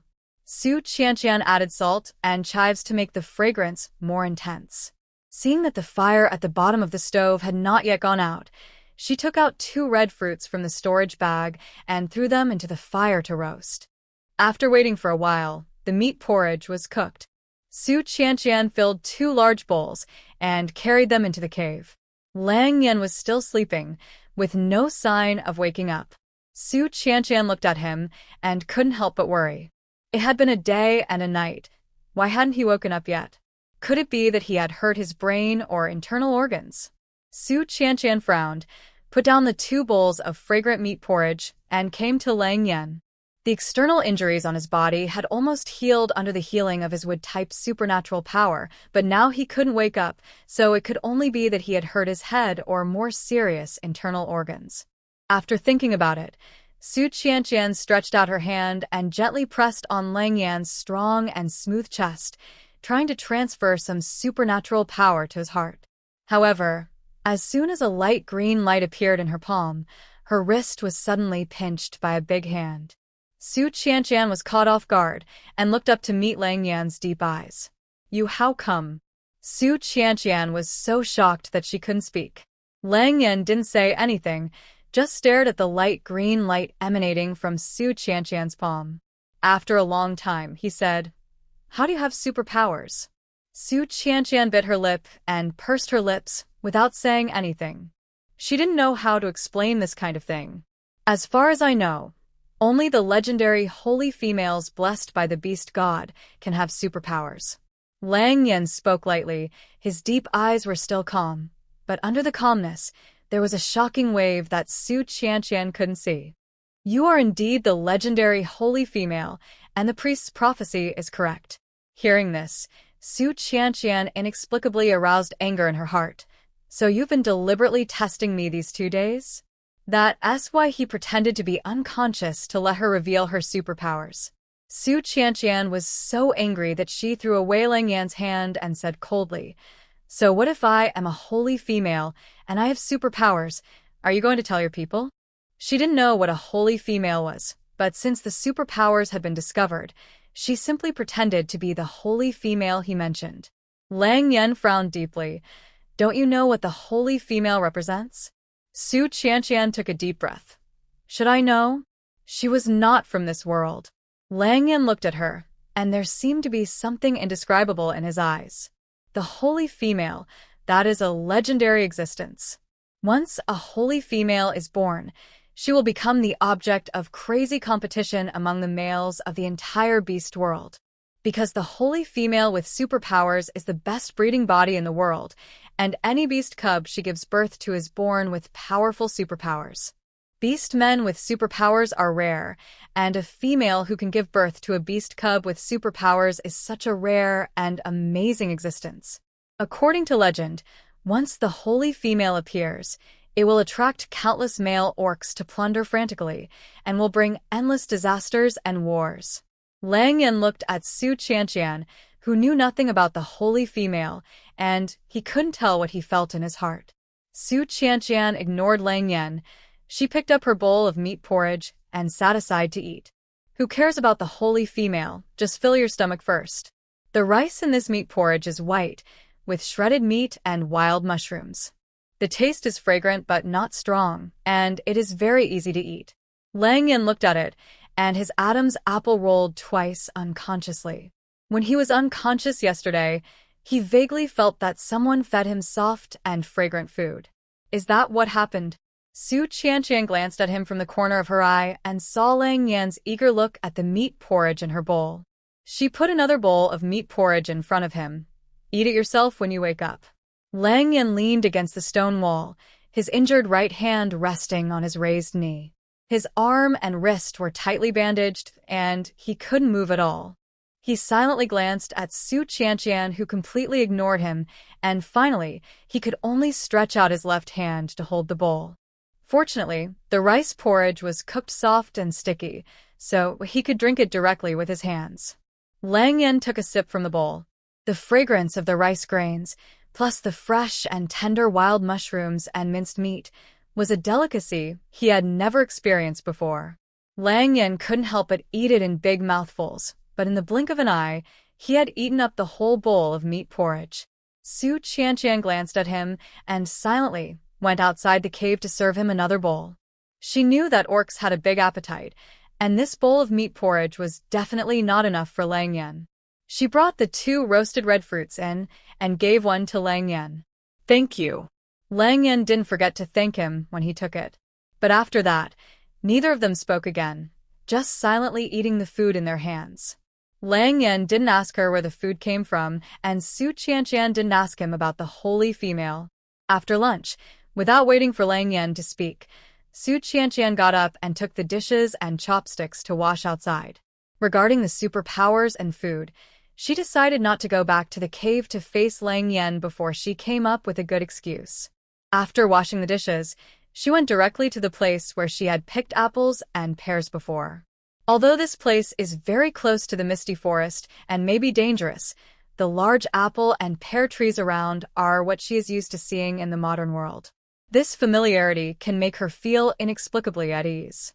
Su Qianqian chose a place to sit under an apple tree, and her nose was filled with the fragrance of melons and fruits. She picked up the storage bag at her waist and began to count the things inside. There were cooked food, rice, flour, oil, salt, animal skins, hundreds of kilograms of animal meat, and various wild fruits and herbs picked in the mountains in the past 2 days. There were so many things that the storage bag was stuffed full.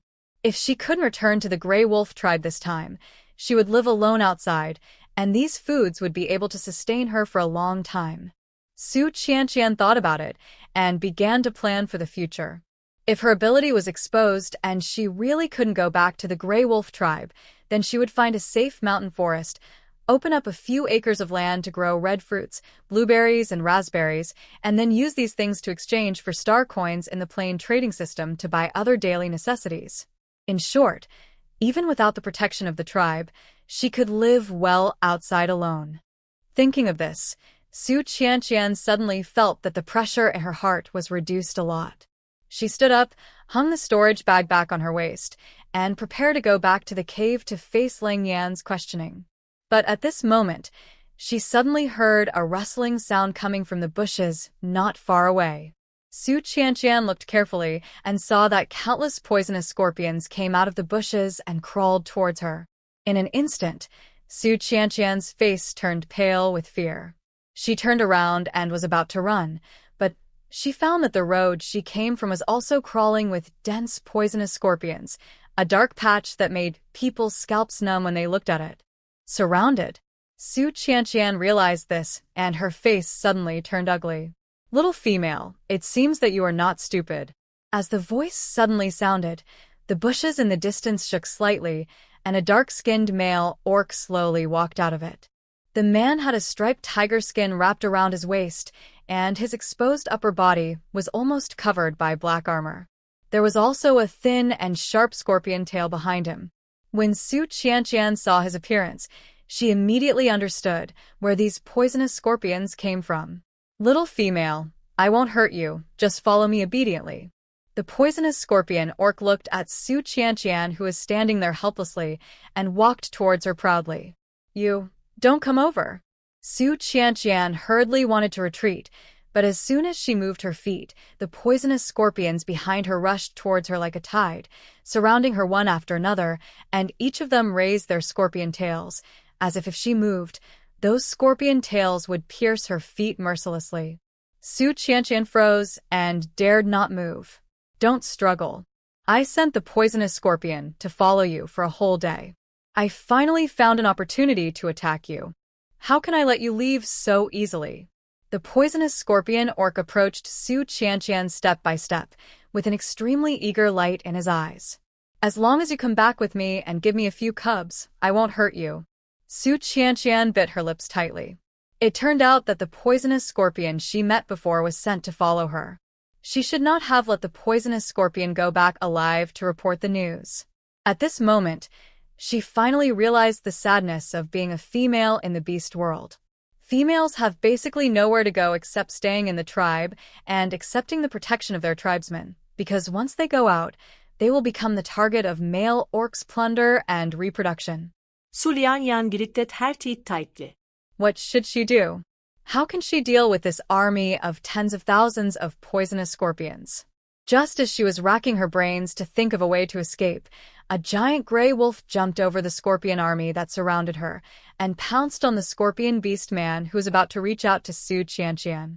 Roar! The fierce roar sounded in his ears, and the originally proud scorpion beast man suddenly turned pale with fear. How could there be a gray wolf beast man here?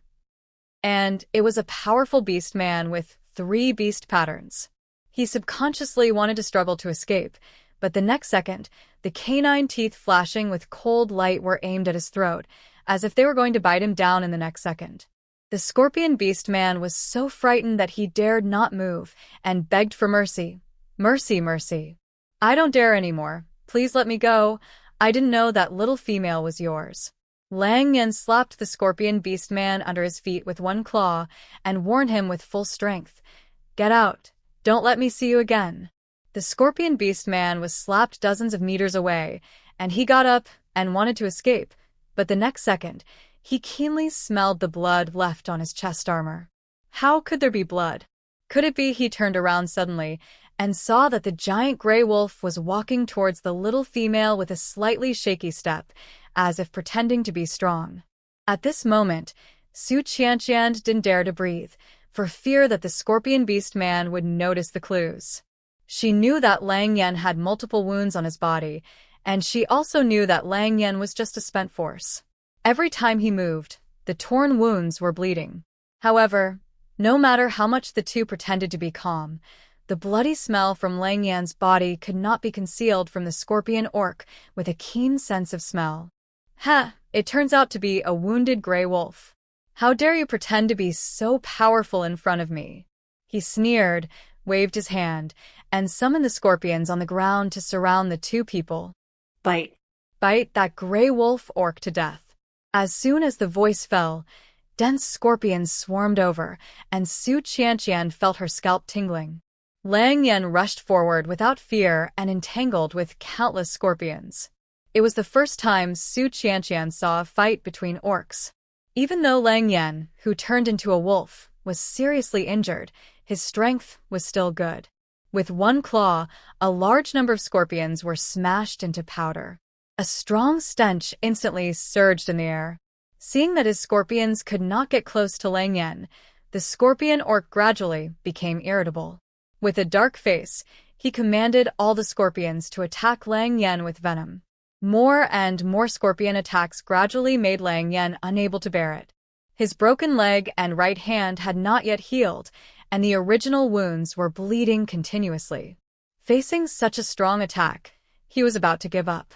Su Qianqian, who was protected behind him, was so nervous and scared that her palms were sweating. She had no idea what to do. At this moment, Lang Yan suddenly burst into a very loud and brutal roar, and countless scorpions were knocked away dozens of meters, and a gap was torn in the road behind him. Lang Yan's wolf tail suddenly rolled up, and with lightning speed, he threw Su Qianqian out of the area surrounded by scorpions. Su Qianqian fell heavily to the ground, ignoring the pain on her body, and ran away.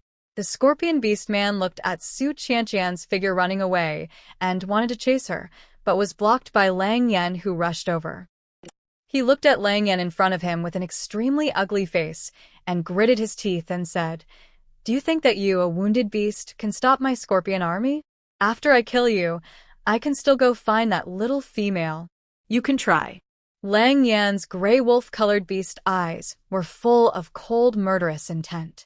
With one claw, countless scorpions that surged up were instantly slapped away. "You are looking for death."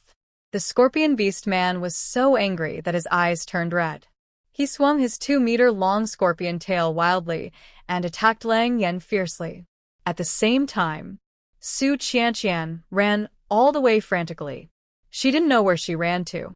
Her mind was blank, and only her 2 legs kept running like a machine. In the end, her legs were sore, and she fell to the ground. The surroundings were very quiet. Except for the sound of insects and birds, there was no sound at all.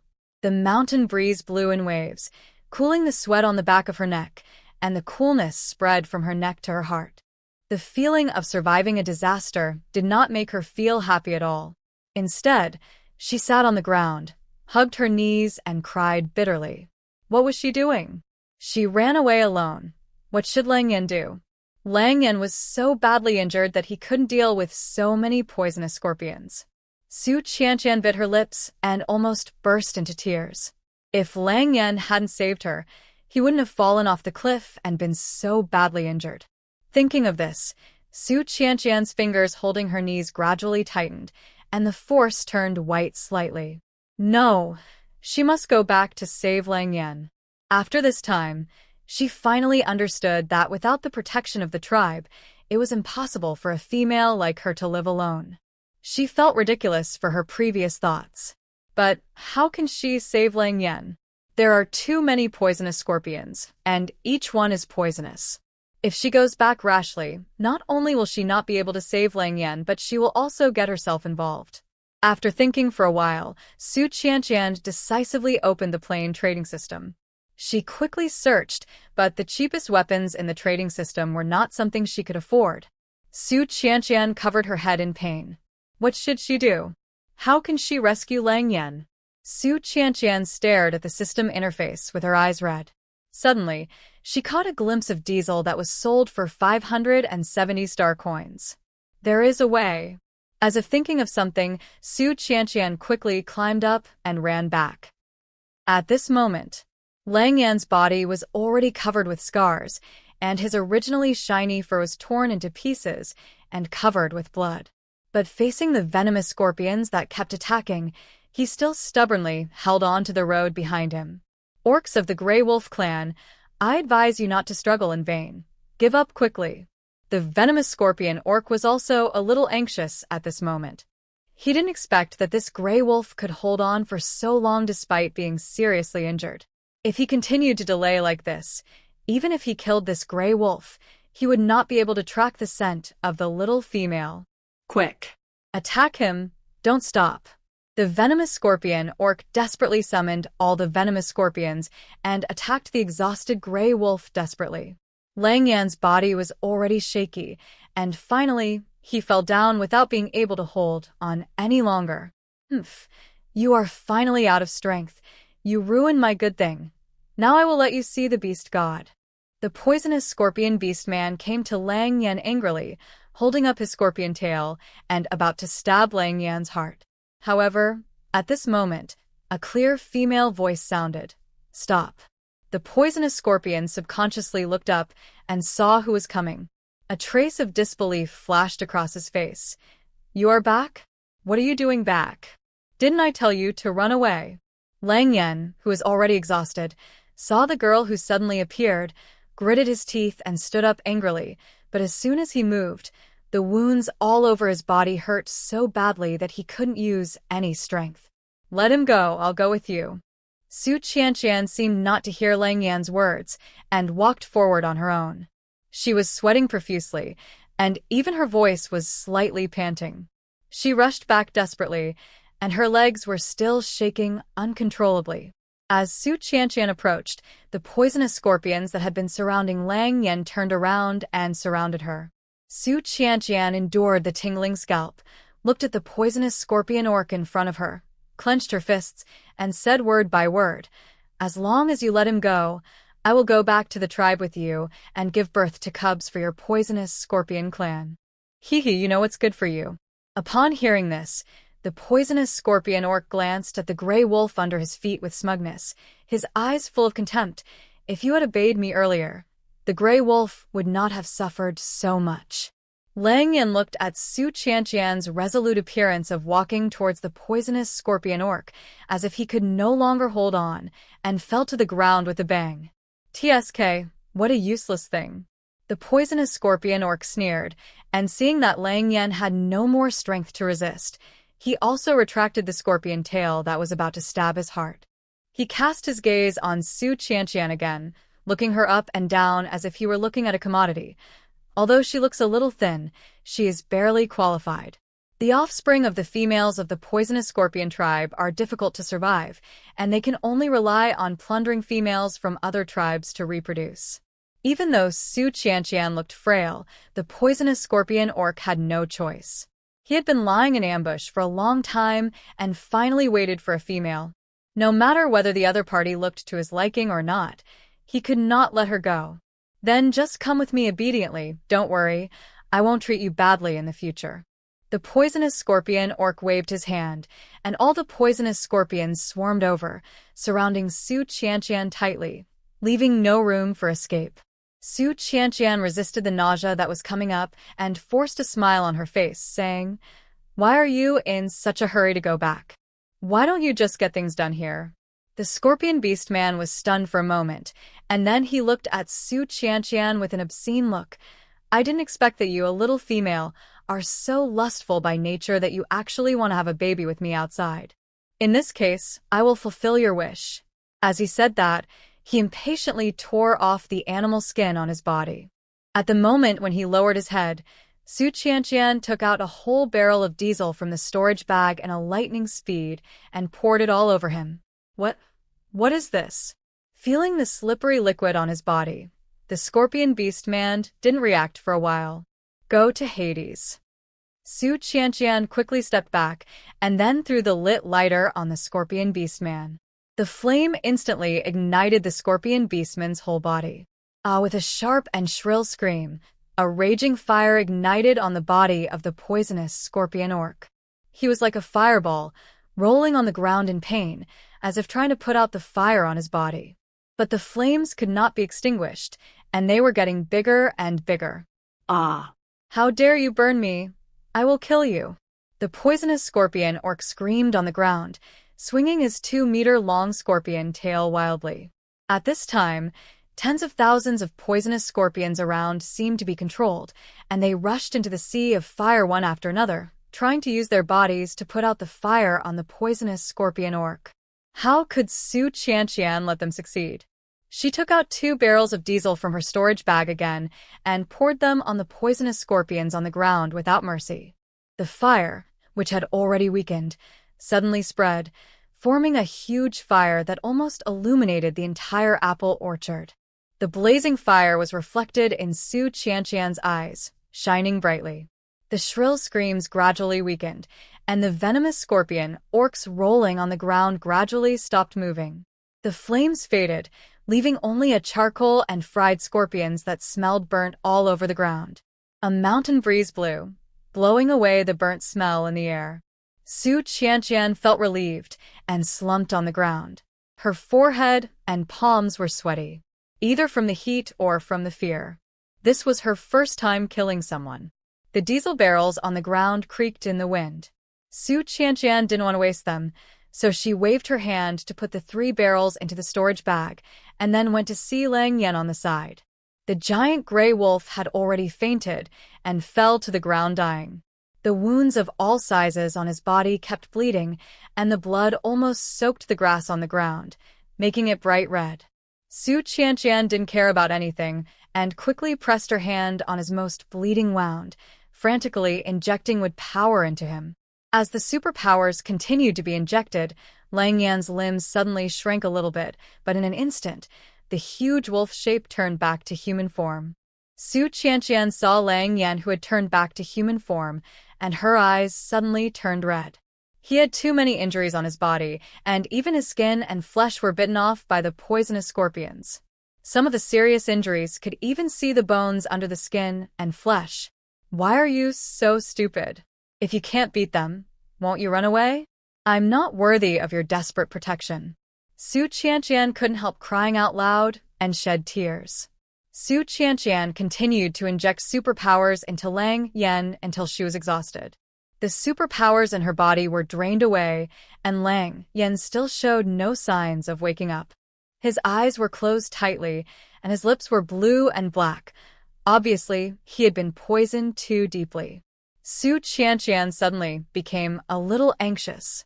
What should I do? Her with type superpowers can't even cure the scorpion venom.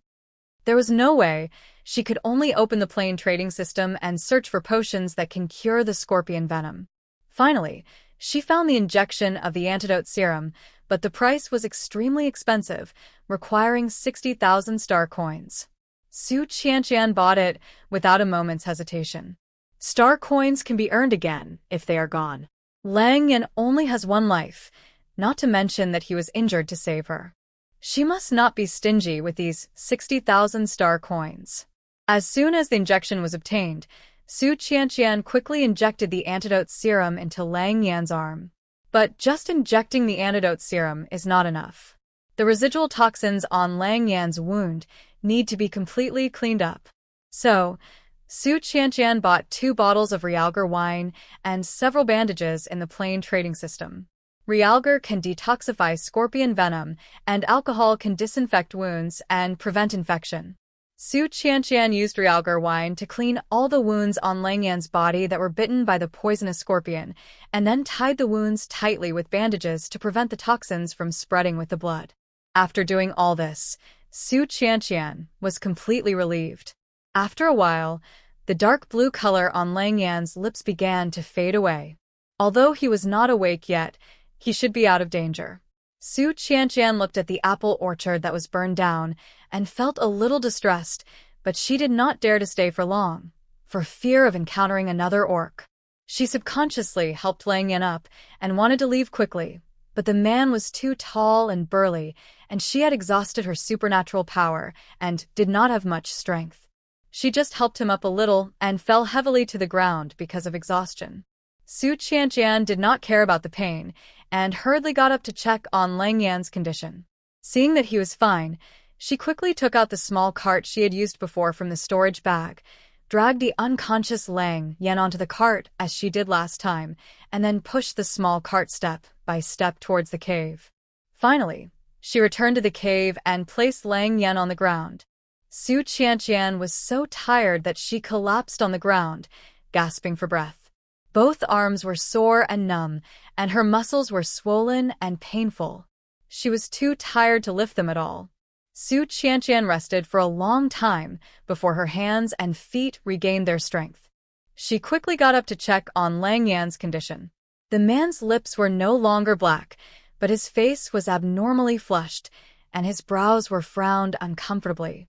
Su Qianqian reached out and touched his forehead. Could it be that the wound was inflamed and he had a fever? She opened the plane trading system again and bought some antipyretic drugs and fed Lang Yan a pill with water. However, after a long time, the heat in Lang Yan's body still did not subside, and there was a tendency to get worse. His whole face was burning red, his eyes were closed, his brows were furrowed, and his thin lips, which were always tightly pursed, were slightly open.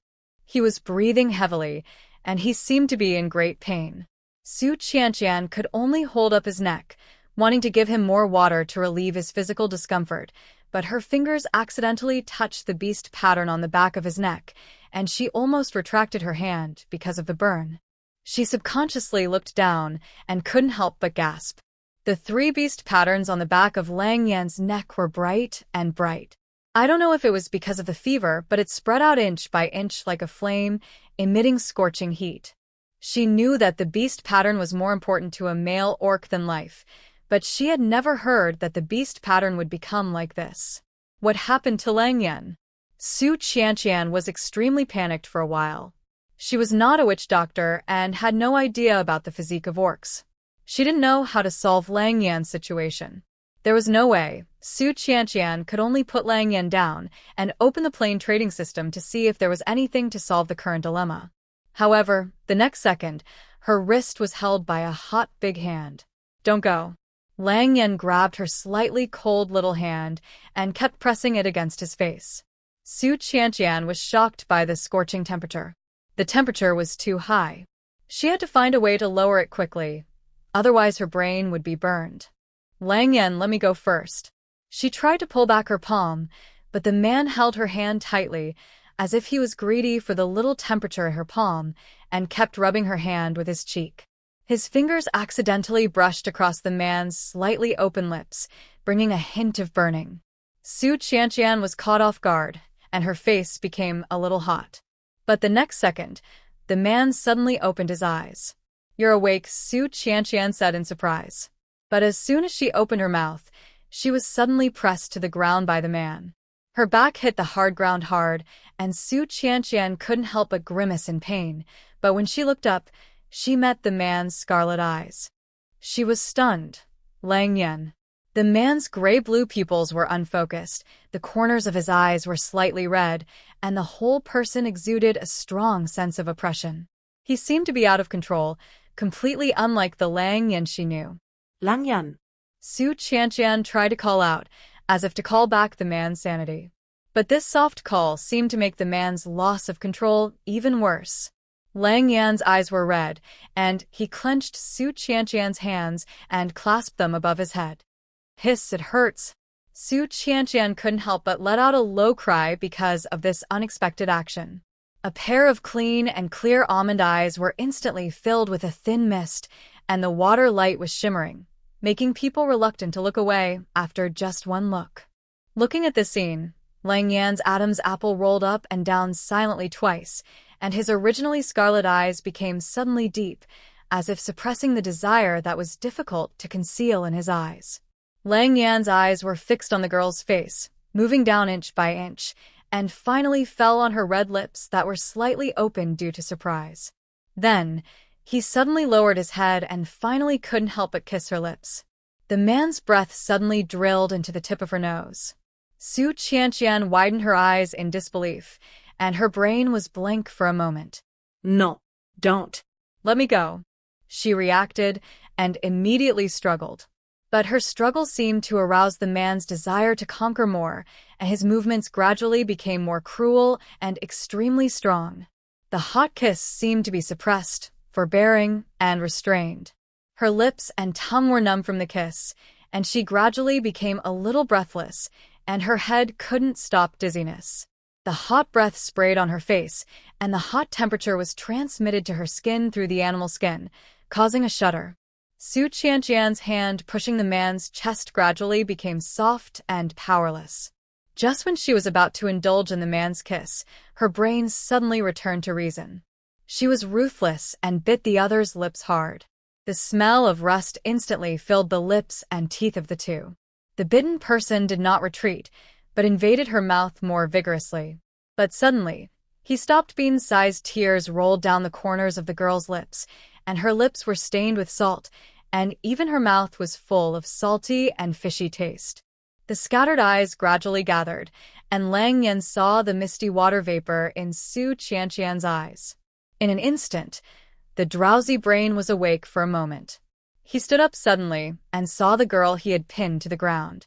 Her hair was messy, her lips were red and swollen, and her eyes were filled with tears. Her head seemed to be hit hard by a heavy hammer, and her pupils trembled. At this moment, Lang Yen was completely awake. "Yes, I'm sorry." He looked flustered like never before. He was always calm and self-controlled, but now he was as nervous as a helpless child. Su Qianqian didn't look at him. She lowered her head and cried silently, but the red marks on her wrists were shocking. Lang Yen's heart seemed to be tightly pulled together. It hurt, and he felt powerless, as if he wanted to find an outlet to vent. Lang Yen turned around and rushed out of the cave. I don't know how long it had been. The hot breath and temperature in the cave had already cooled down. Su Qianqian sat in the cave with her knees hugged, silent for a long time, and finally reached out to wipe the tears from her face. She turned her head to look at the empty animal skin next to her, which still had traces of Lang Yan's blood on it. She looked up at the sky outside, which was already pitch black. After hesitating for a while, Su Qianqian stood up silently and walked out of the cave.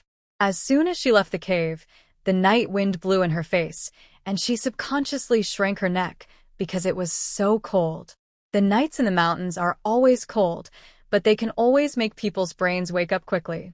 Su Qianqian took a deep breath and looked up at the crescent moon in the night sky. Her mind was like a passing show of the bits and pieces of her interactions with Lang Yen in the past few days and how he risked his life to save her.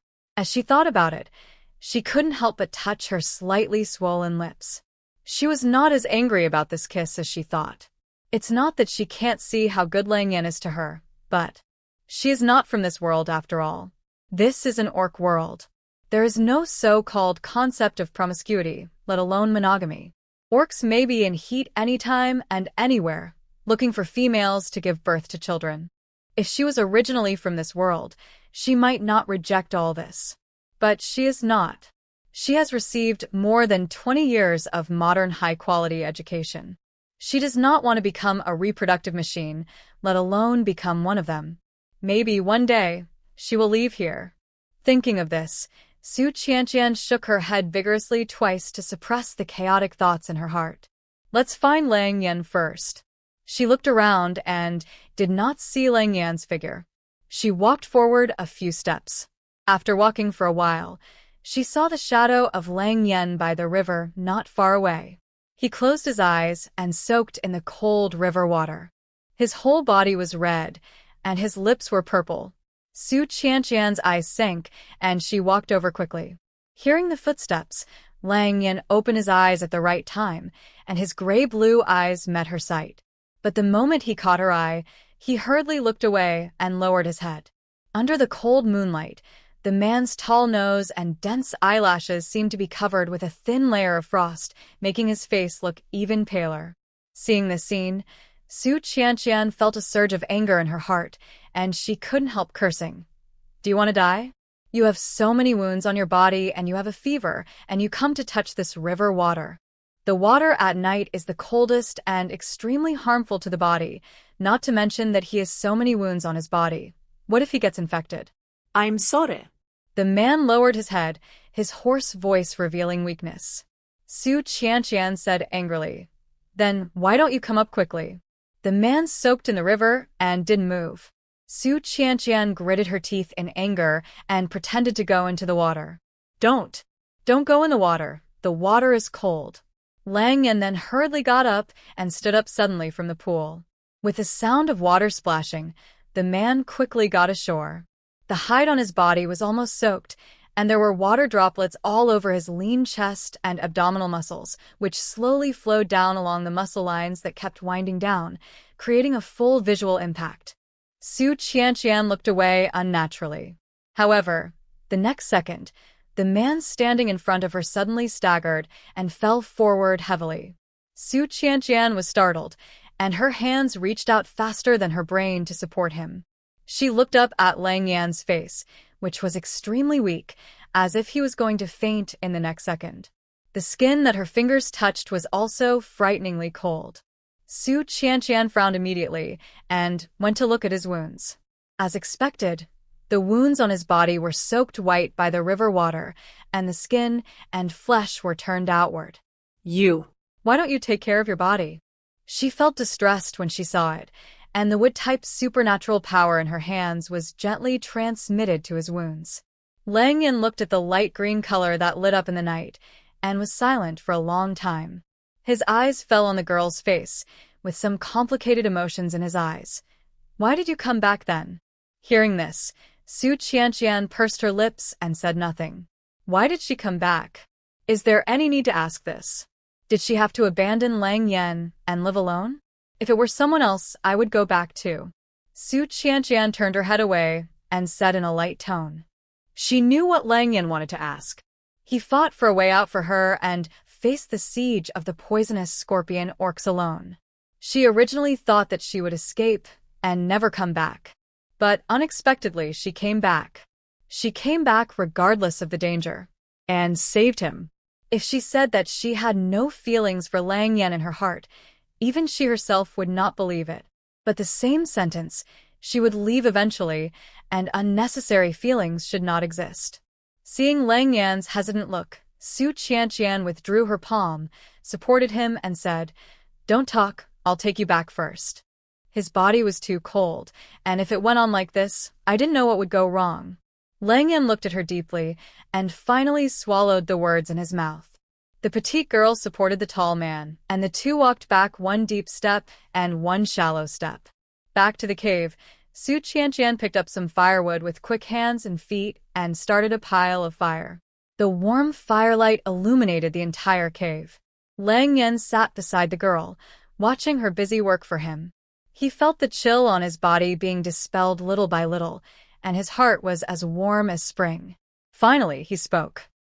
I'm sorry, I apologize for what happened before. Su Qianqian paused, and she looked up at Lang Yan. The man lowered his head, his face hidden in the shadows, dim and unclear, and his emotions could not be seen, but his voice was full of deep apology. I'm sorry, I don't know why I did that. Whether you blame me or beat me, I have no complaints. I'm sorry. He said sorry 3 times in a row. Hearing this, no matter how angry Su Qianqian was, she couldn't get angry at this moment. She pursed her lips and said, You had a fever before, but it didn't seem like it was caused by inflammation of the wound. Could there be something else wrong with your body? Maybe. Lang Yan turned his head away, his voice inexplicably lowered, with a hint of embarrassment. It's my estrus period. Su Qianqian was shocked. Estrus? It was the first time she heard that orcs had estrus. Yeah. Lang Yan nodded slowly, and he didn't ask Su Qianqian, who was also an orc, why she didn't know about estrus. He explained to himself, in the Beast World continent, every adult orc, whether male or female, will have estrus once a year, lasting 2 to 3 days. Listening to his words, Su Qianqian's brows gradually frowned. The estrus period of orcs. This is not a good sign. She is a human, so naturally, she doesn't have estrus. The idea that Su Qianqian had originally given up came back to her mind. Perhaps, when she becomes strong enough and does not need to rely on anyone, she will still have to leave the orc tribe and live alone. Humans, after all, cannot live with orcs.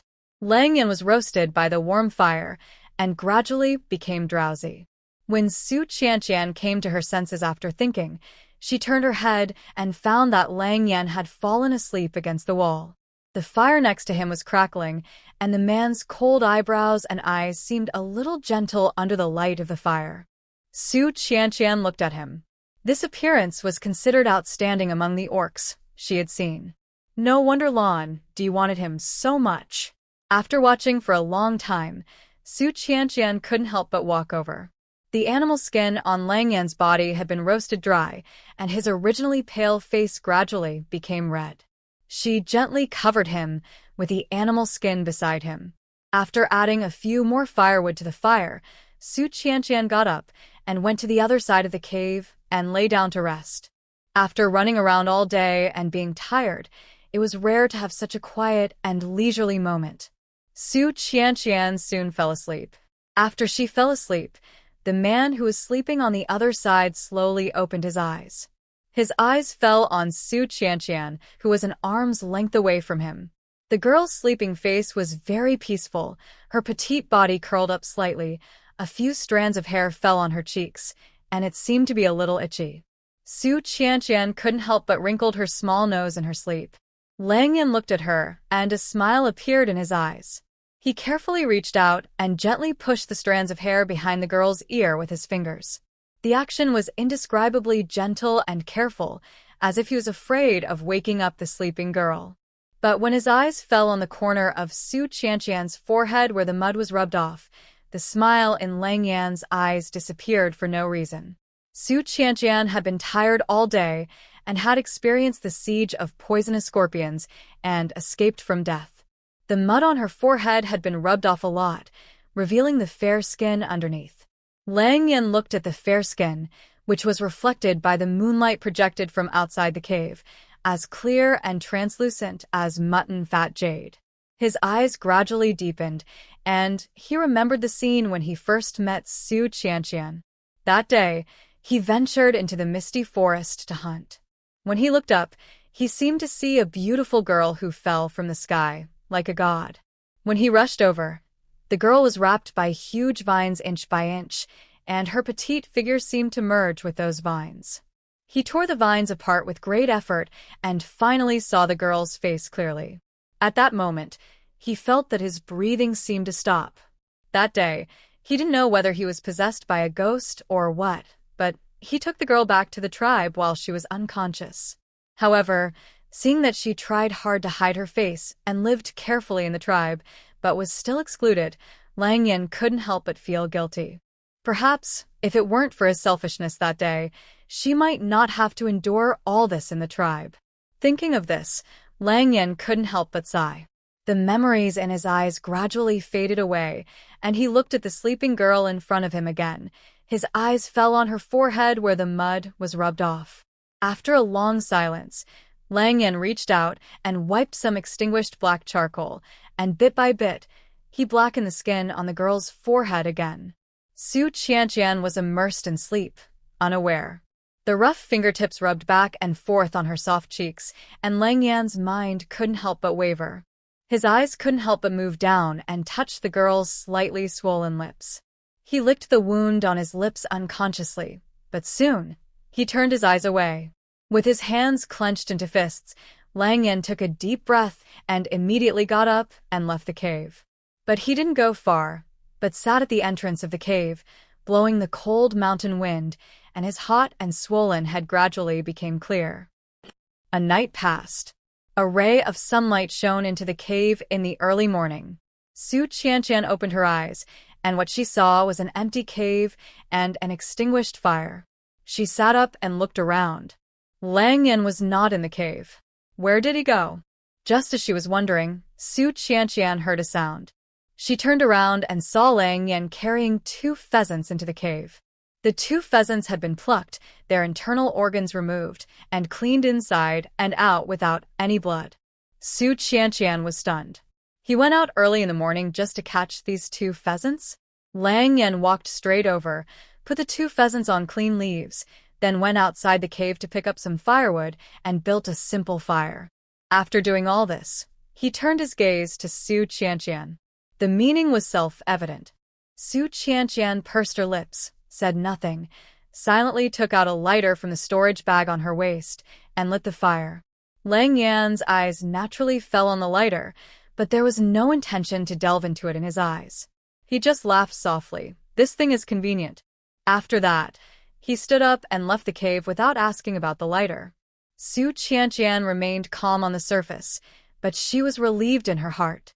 She didn't know why Lang Yan didn't ask her about her superpowers and where these things came from, but she was very grateful for his thoughtful behavior.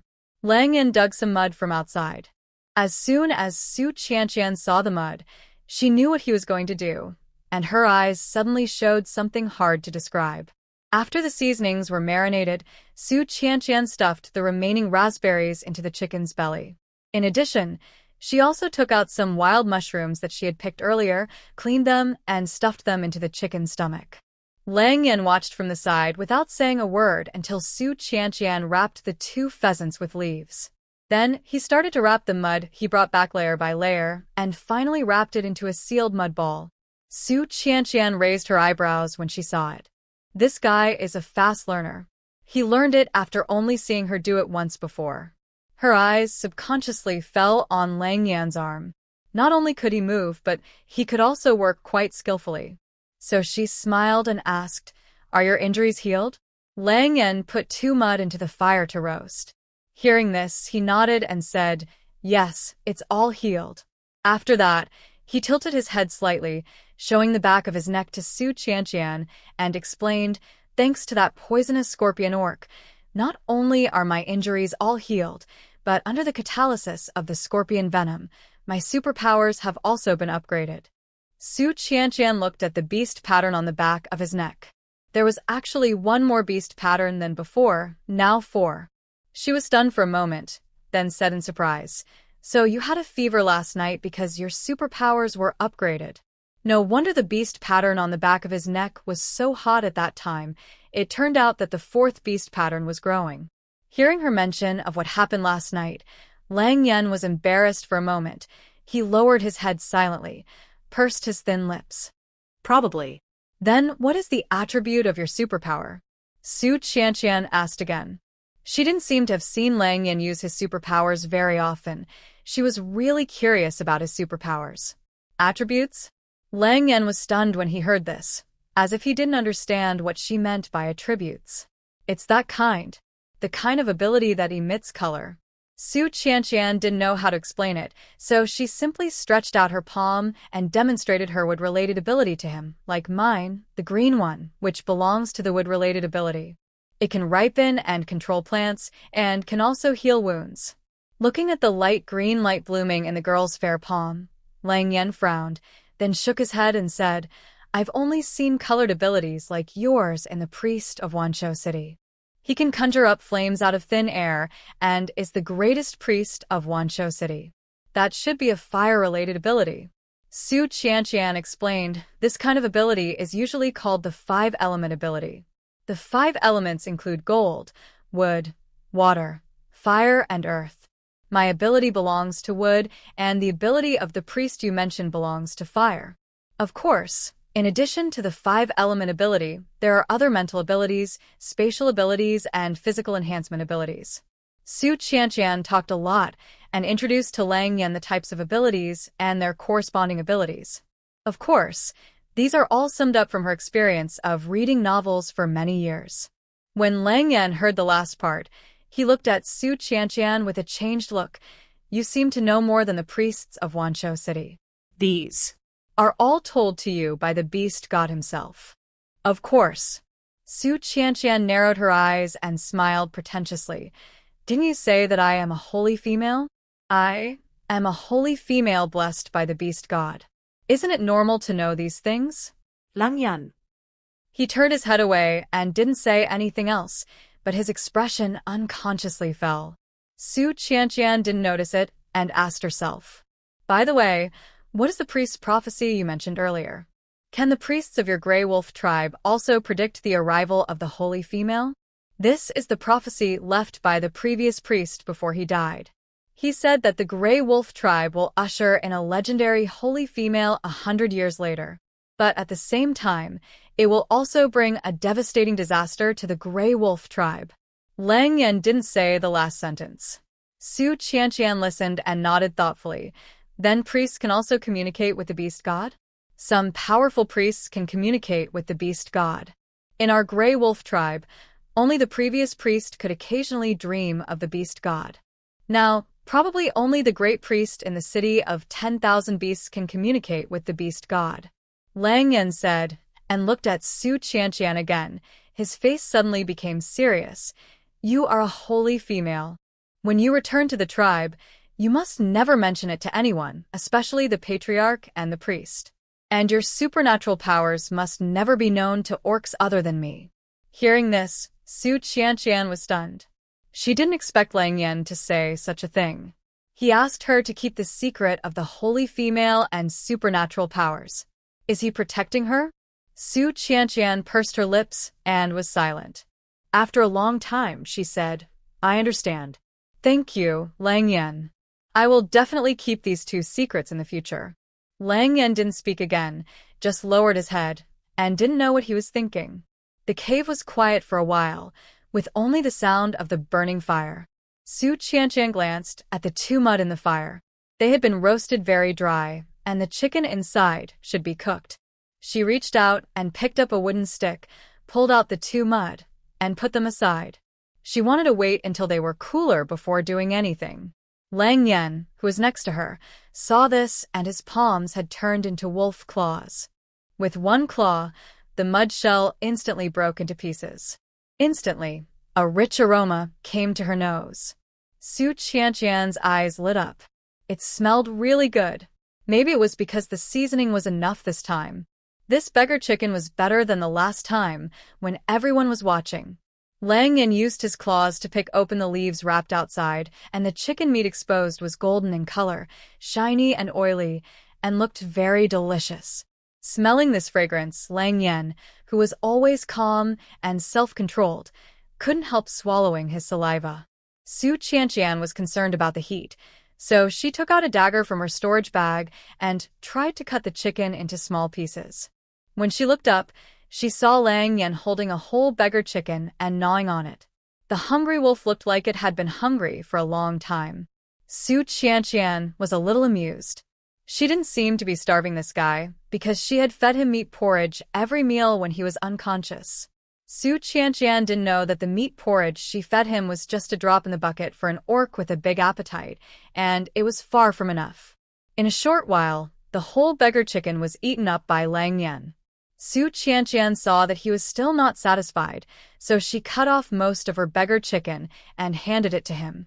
However, Lang Yan didn't even look at it and just said, "Eat it yourself, I'm full." After that, he got up and walked out of the cave. Seeing this, Su Qianqian had no choice but to give up. She simply put the cut half of the beggar's chicken into the storage bag. She couldn't finish the whole beggar's chicken by herself, so she might as well save the remaining half for later. Su Qianqian continued to enjoy the fresh, smooth, and tender chicken. It must be said that the beggar's chicken made this time was particularly delicious. The seasoning was sufficient, and wild mushrooms were added to it. The plump and juicy chicken also had the unique freshness of wild mushrooms, which was so delicious that people couldn't stop eating. Lang Yan never came back after leaving the cave. Su Qianqian was worried that something had happened to him, so she couldn't help but go out to find him. Unexpectedly, she saw Lang Yan bathing by the river. The man had his back to her, his lower body soaked in the river water. His exposed upper body was full of water droplets, and there was no scar on his body. Su Qianqian couldn't help but smack her lips as she looked at him. The orc's recovery ability was indeed extraordinary. He was still scarred yesterday and couldn't even touch water, but now there was no wound on his body. Lang Yan seemed to have noticed her arrival and suddenly turned around. His hair was wet, with a few strands of hair sticking to his ears. Water drops dripped down his superior and smooth jawline, dripped onto his muscular chest, and then flowed along two deep mermaid lines into his lean waist and abdomen. He only had a piece of animal skin tied around his waist, barely covering the sensitive parts of his lower body. Su Qianqian felt a little embarrassed when she saw Mo Ming, so she turned around and said, I'll wait for you over there. Come up quickly when you're done."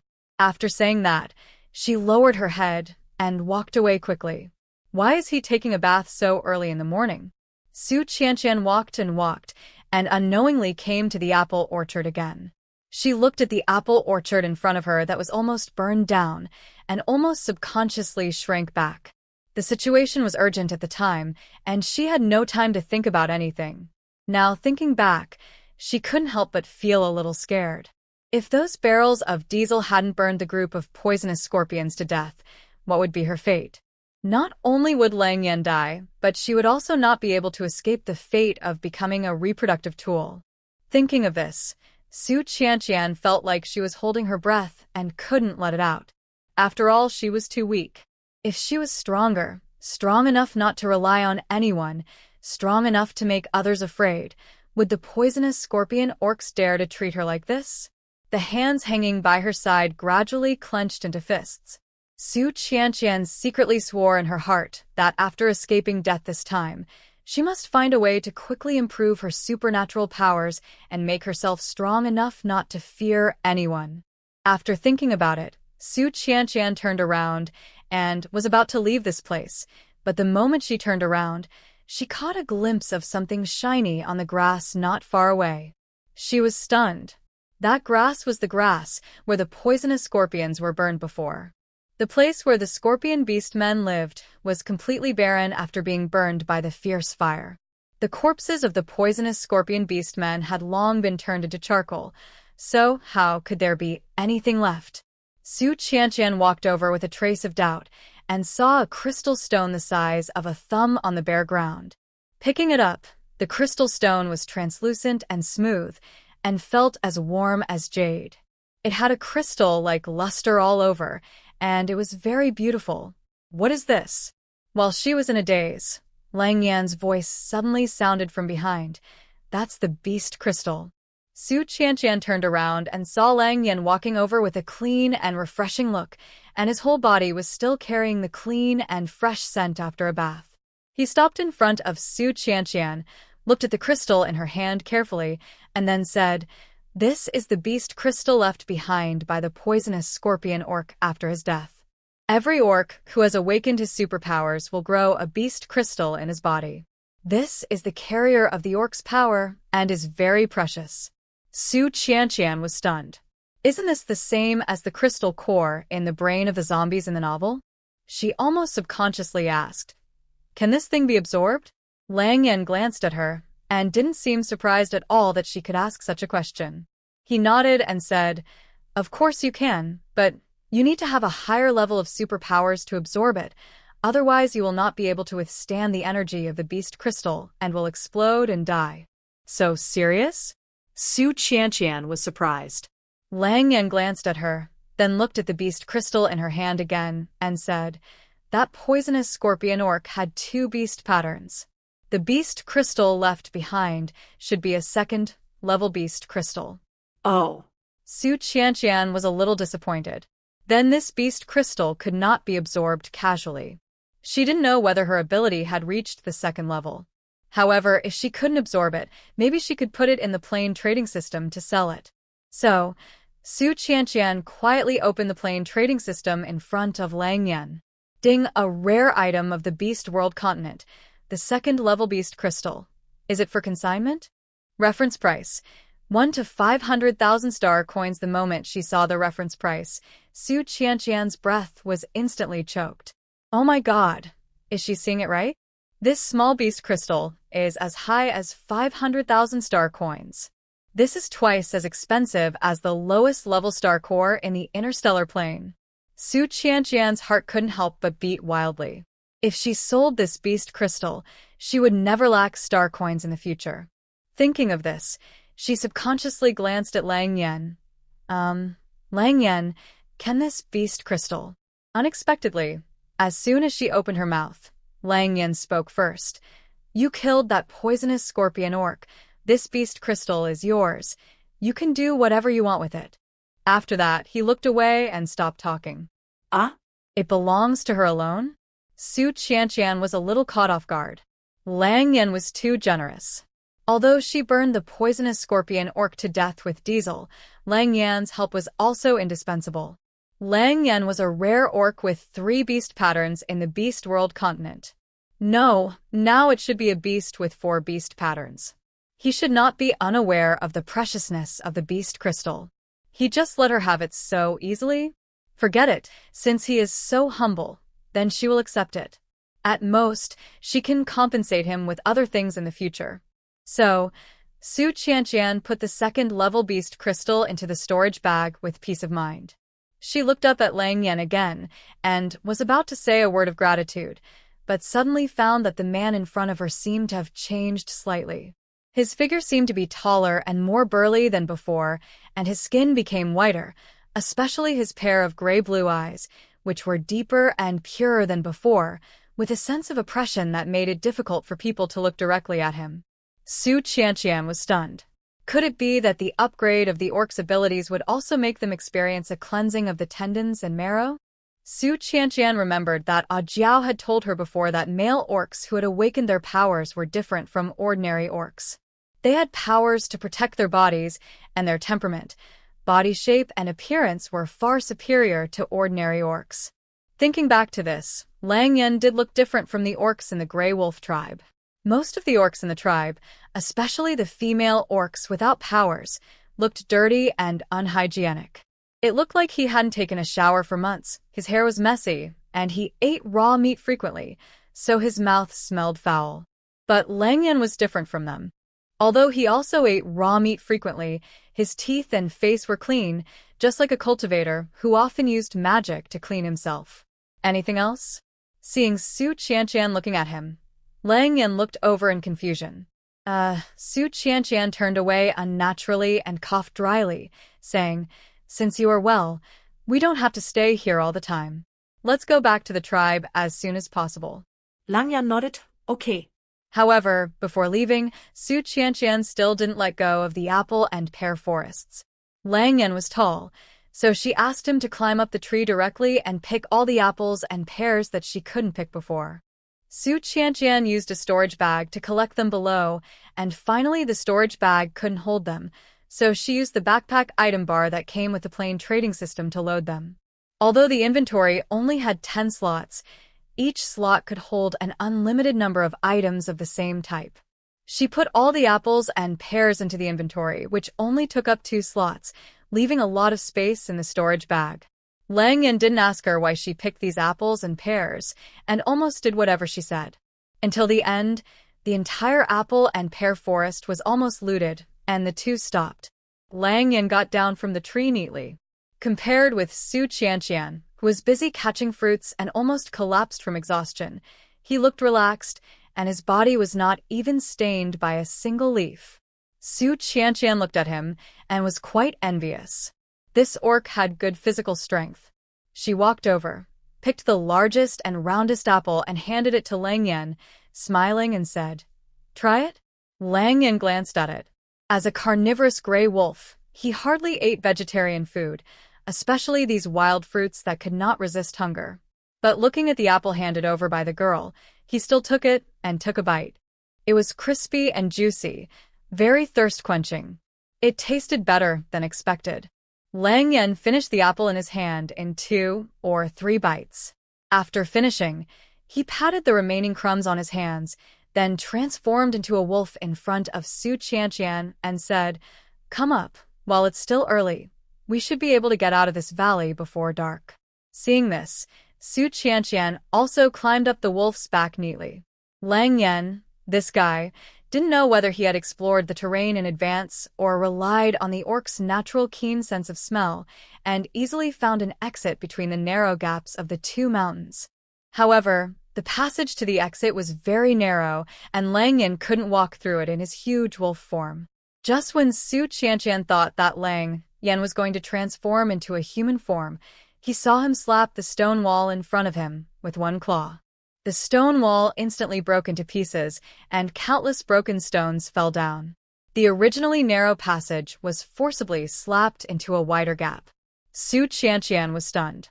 She suddenly remembered asking Lang Yan about his ability. This guy's ability was not within the 5 elements. Could it be a physical ability? Generally speaking, physical abilities are related to human physical attributes, including physical enhancements such as strength, speed, and endurance. Judging from the current signs, Lang Yan's ability is likely to belong to the physical ability. After leaving this narrow passage, the road ahead was the dense forest and mountain road that Su Qianqian was familiar with. But even so, she still couldn't recognize which way to go back to the tribe. Lang Yan just raised his chin slightly and sniffed the air lightly. As if he had identified the way back, his agile limbs went in a certain direction ahead. The mountain road was not rugged, but Lang Yan walked very slowly. Of course, this speed is actually just a normal walking speed, not very slow. But for Su Qianqian, who had experienced Lang Yan's full speed running speed, this speed was considered slow. She originally thought that Lang Yan would rush back to the tribe, but now it seems that this is not the case. Is Lang Yan afraid that she will go back to settle accounts with Londi? Su Qianqian felt unhappy when she thought of this possibility. At that time, she was chased by wild beasts all the way to the cliff, and her life was almost lost. She must settle this account with Londi. Lang Yan, she simply took the initiative to mention the attack by wild beasts that night. Do you know why so many wild beasts suddenly appeared that night? And why did those wild beasts chase me? I know. Lang Yan's voice came from below. You smell like beast-luring grass. Beast-luring grass? Su Qianqian was stunned when she heard it. Obviously, she didn't expect that she was chased by wild beasts for this reason. But why did she smell like beast-luring grass? She followed everyone into the forest behind the mountain.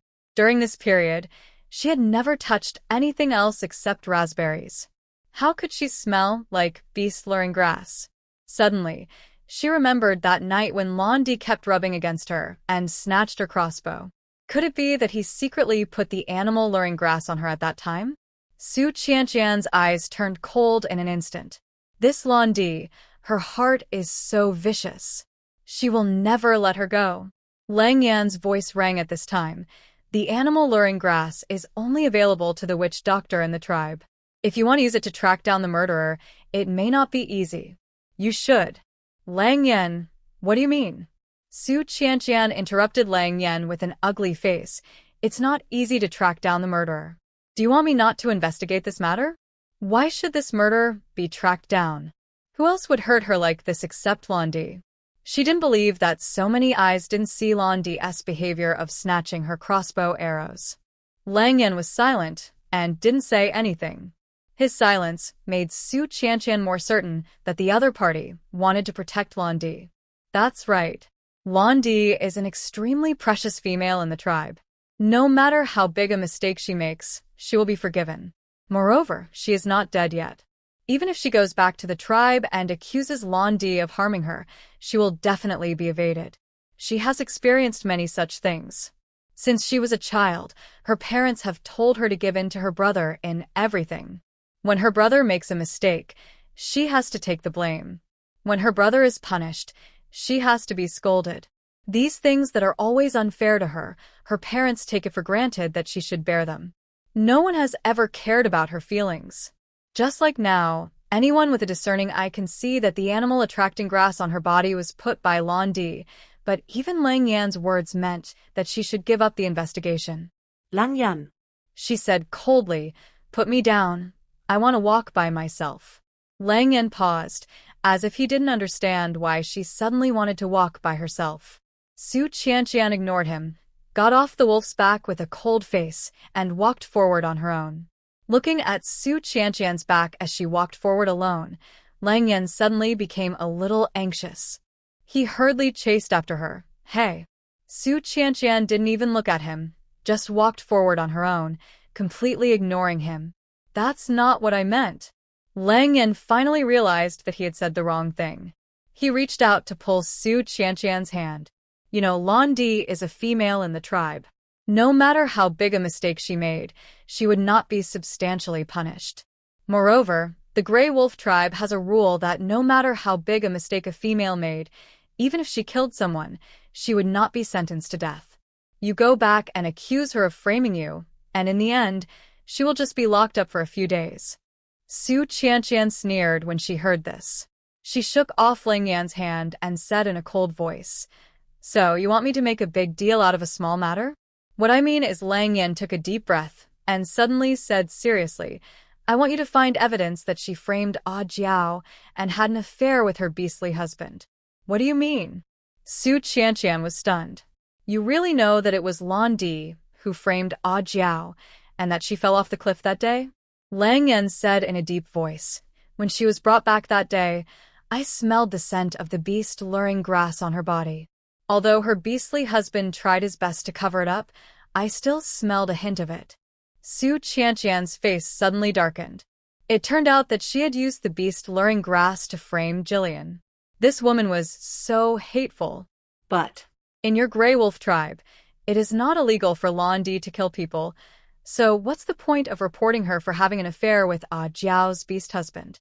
Lang Yan said, because the partnership between males and females is above all else and is recognized by the beast god. If a male betrays a female orc, it is a capital crime, and Londi, who instigated them to do all this, must be severely punished. In serious cases, she may be expelled from the tribe for life. Su Qianqian's brows relaxed. So it was you who had this idea. Knowing that Lang Yan had no intention of covering up for Londi and had planned how to expose Londi's evil deeds, her anger subsided for the most part, but she still asked in some confusion, since you knew all this a long time ago, why didn't you report Londi to the Patriarch? Lang Yan is the first warrior of the Grey Wolf tribe, and he still has a lot of say in the tribe. Lang Yan pursed his lips, turned his head away, and said, "It's useless. Even if I tell all this, the chief will only think that this is a lie I made up to reject Londi's partner. No one will believe it without evidence and facts. Moreover," after a pause, his voice suddenly became much lighter, "she is also the mother of 5 cubs. No matter how big a mistake she makes, she will be forgiven by the tribe." Looking at Lang Yan's depressed face, Su Qianqian was suddenly stunned. Lang Yan, as the first warrior of the tribe, reported Londi, but it was useless. Then no one would believe what she said as an outsider who had just arrived. In serious cases, others would think that she deliberately wronged Londi, thus ruining her good popularity. Unless everything Londi did was made public. But how to do this? There is no camera in this world to record the disgusting things she did. Su Qianqian thought about it and looked at the shadow of the tree not far ahead, which was illuminated by the sun and became more and more green. Suddenly, she smiled with her lips curled. "Lang Yan, after returning to the tribe, I will not pursue Londi's frame-up of me. But if I do anything out of line, I hope you will not stop me.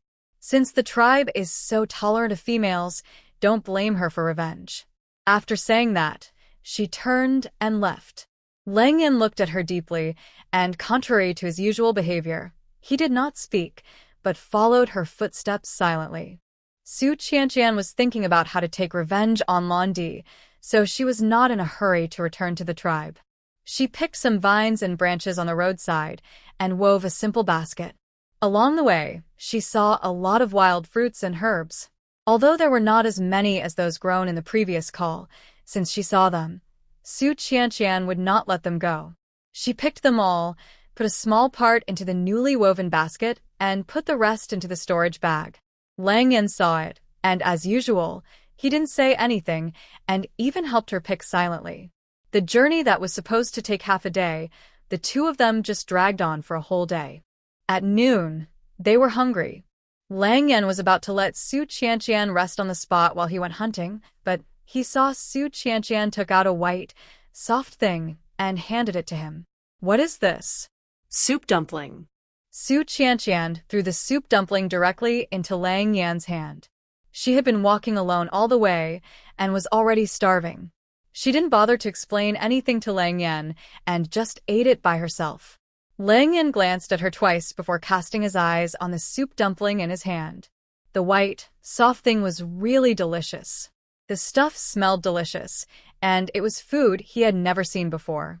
He took a tentative bite, and the soup inside overflowed, bringing a full of fresh fragrance. The meat filling inside was also delicious. It was the meat of the hind legs, as if it had been carefully seasoned, and the taste was fresh and tender. Lang Yan finished one in 2 or 3 bites, and still felt unsatisfied. Seeing this, Su Qianqian took out a few more from the storage bag and threw them all to him.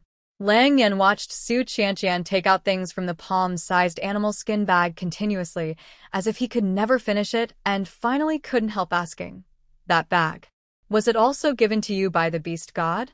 Su Qianqian paused, and then said, "Yes, he gave it to you. How could that plain trading system not be considered a divine beast in another sense?" She simply opened the plane trading system and took a look, and suddenly found that the bare paws, bare gallbladders, and bare bones she had put on the shelf before were actually sold. Su Qianqian almost cried with joy. Finally sold. After so many days, these items have not been sold. She thought they really couldn't be sold and were almost taken off the shelves. Looking at the 180,000 star coins newly deposited into her account, Su Qianqian felt that it was really not easy. She clicked on the seller and saw that it was the modern plane merchant who bought her striped tiger skin last time. The man even left her a message, asking if she had any other high-quality animal skins to sell and that they could trade privately. As she thought, the modern plane merchant liked the byproducts of wild animals very much. After all, these things are prohibited from hunting by law in the modern plane. Things like bear gall and bear paws are even rarer in the modern plane. Su Qianqian glanced at the time when she was last online, when she bought her striped tiger skin. She suddenly thought of the different speeds of time between planes. The higher the level of the plane, the faster the time flows.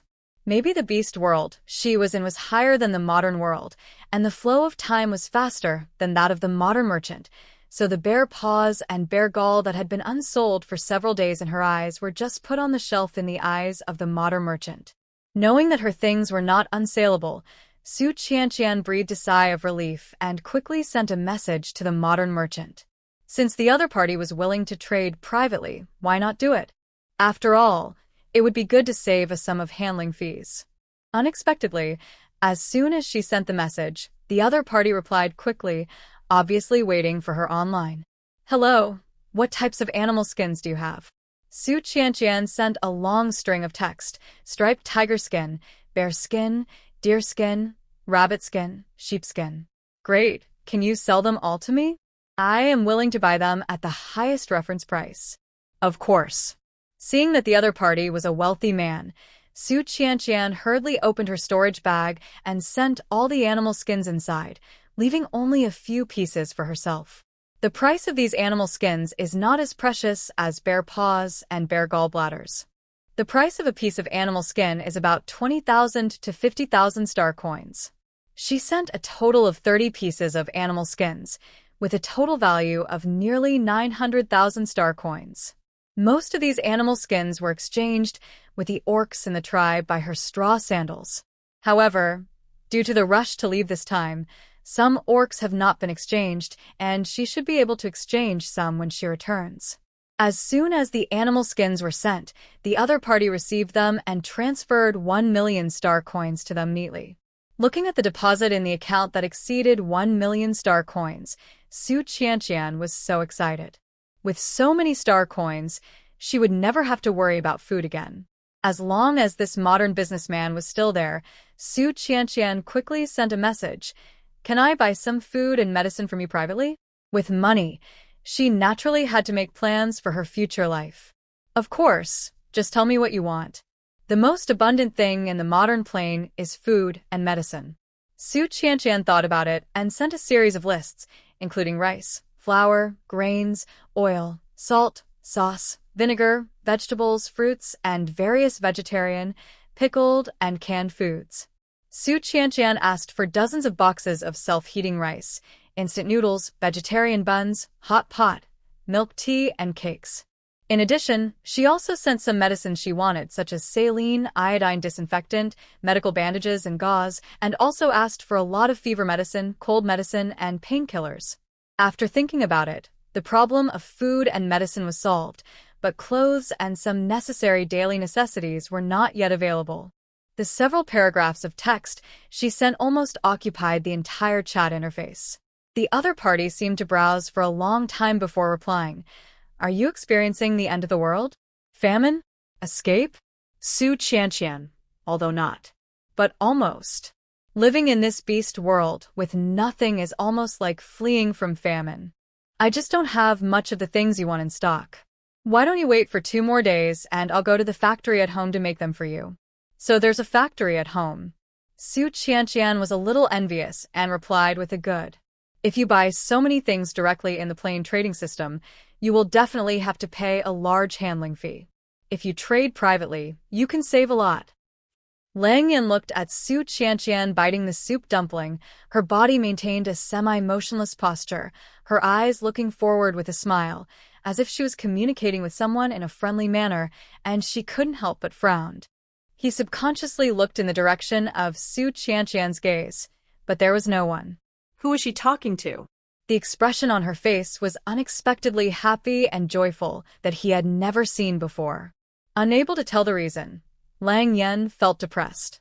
Su Qianqian closed the plain trading system for a long time and continued to eat the soup dumpling in her hand with relish. She calculated that these things cost her a total of 300,000 star coins. With the 210,000 star coins in her account, she now has more than 900,000 star coins.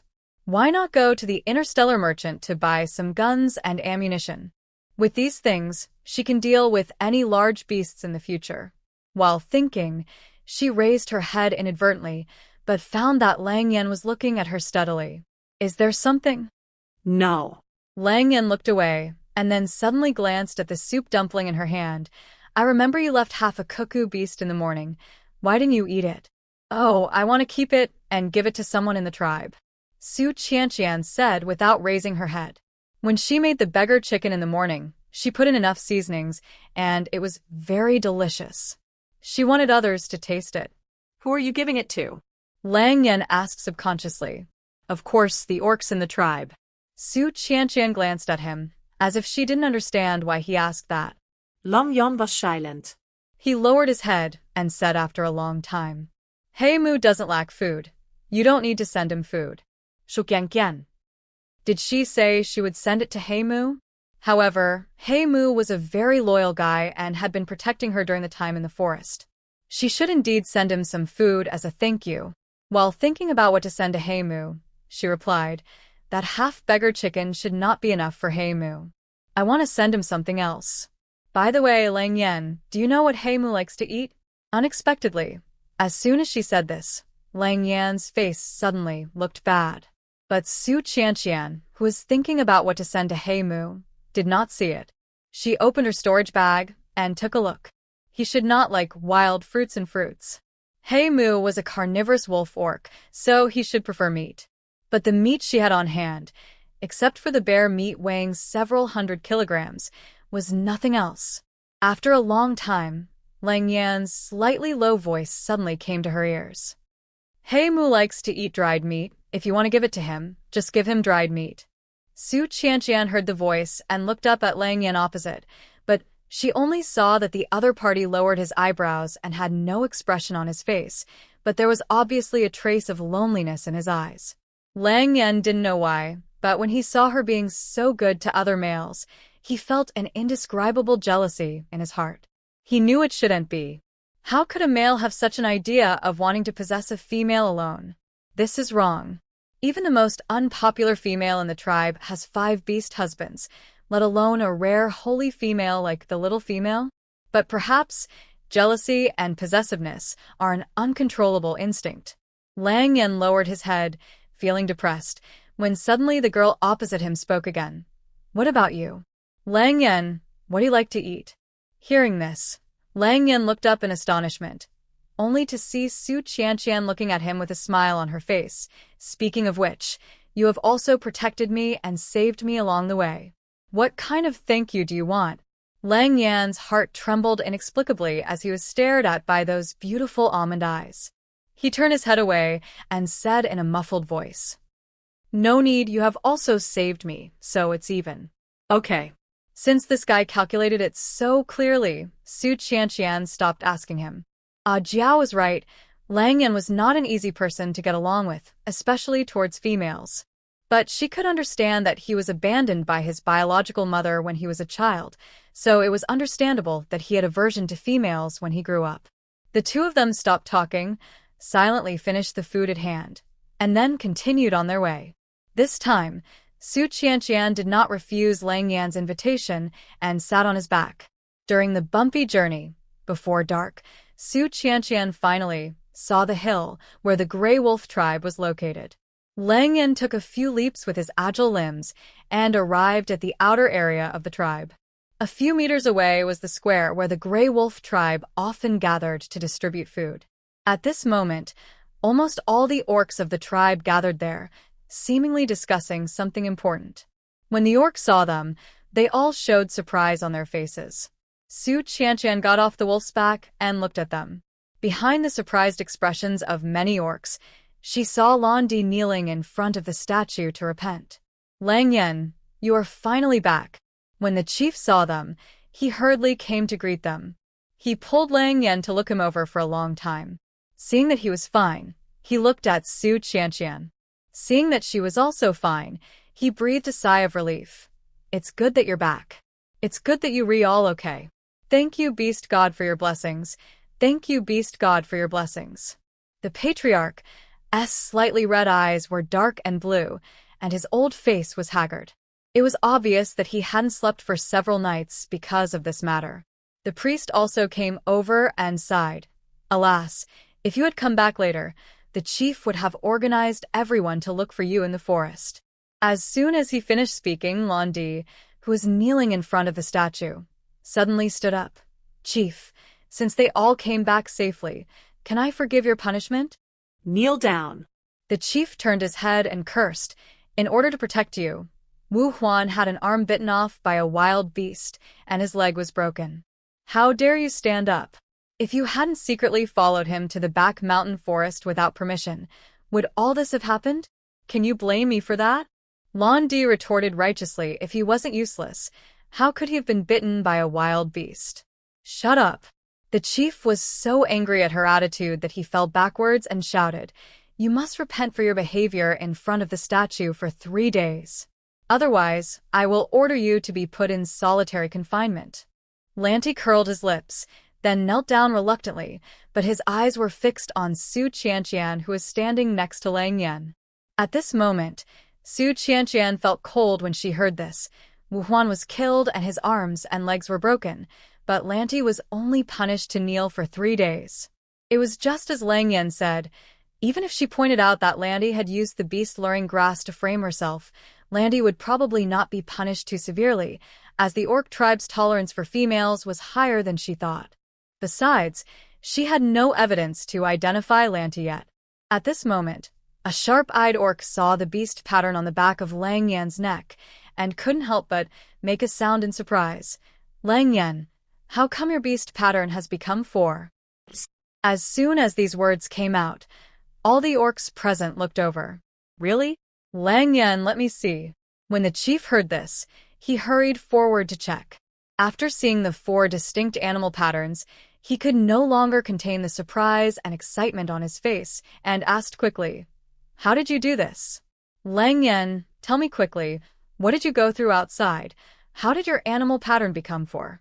Orcs with 3 animal patterns are already very rare, and orcs with 4 animal patterns are even rarer.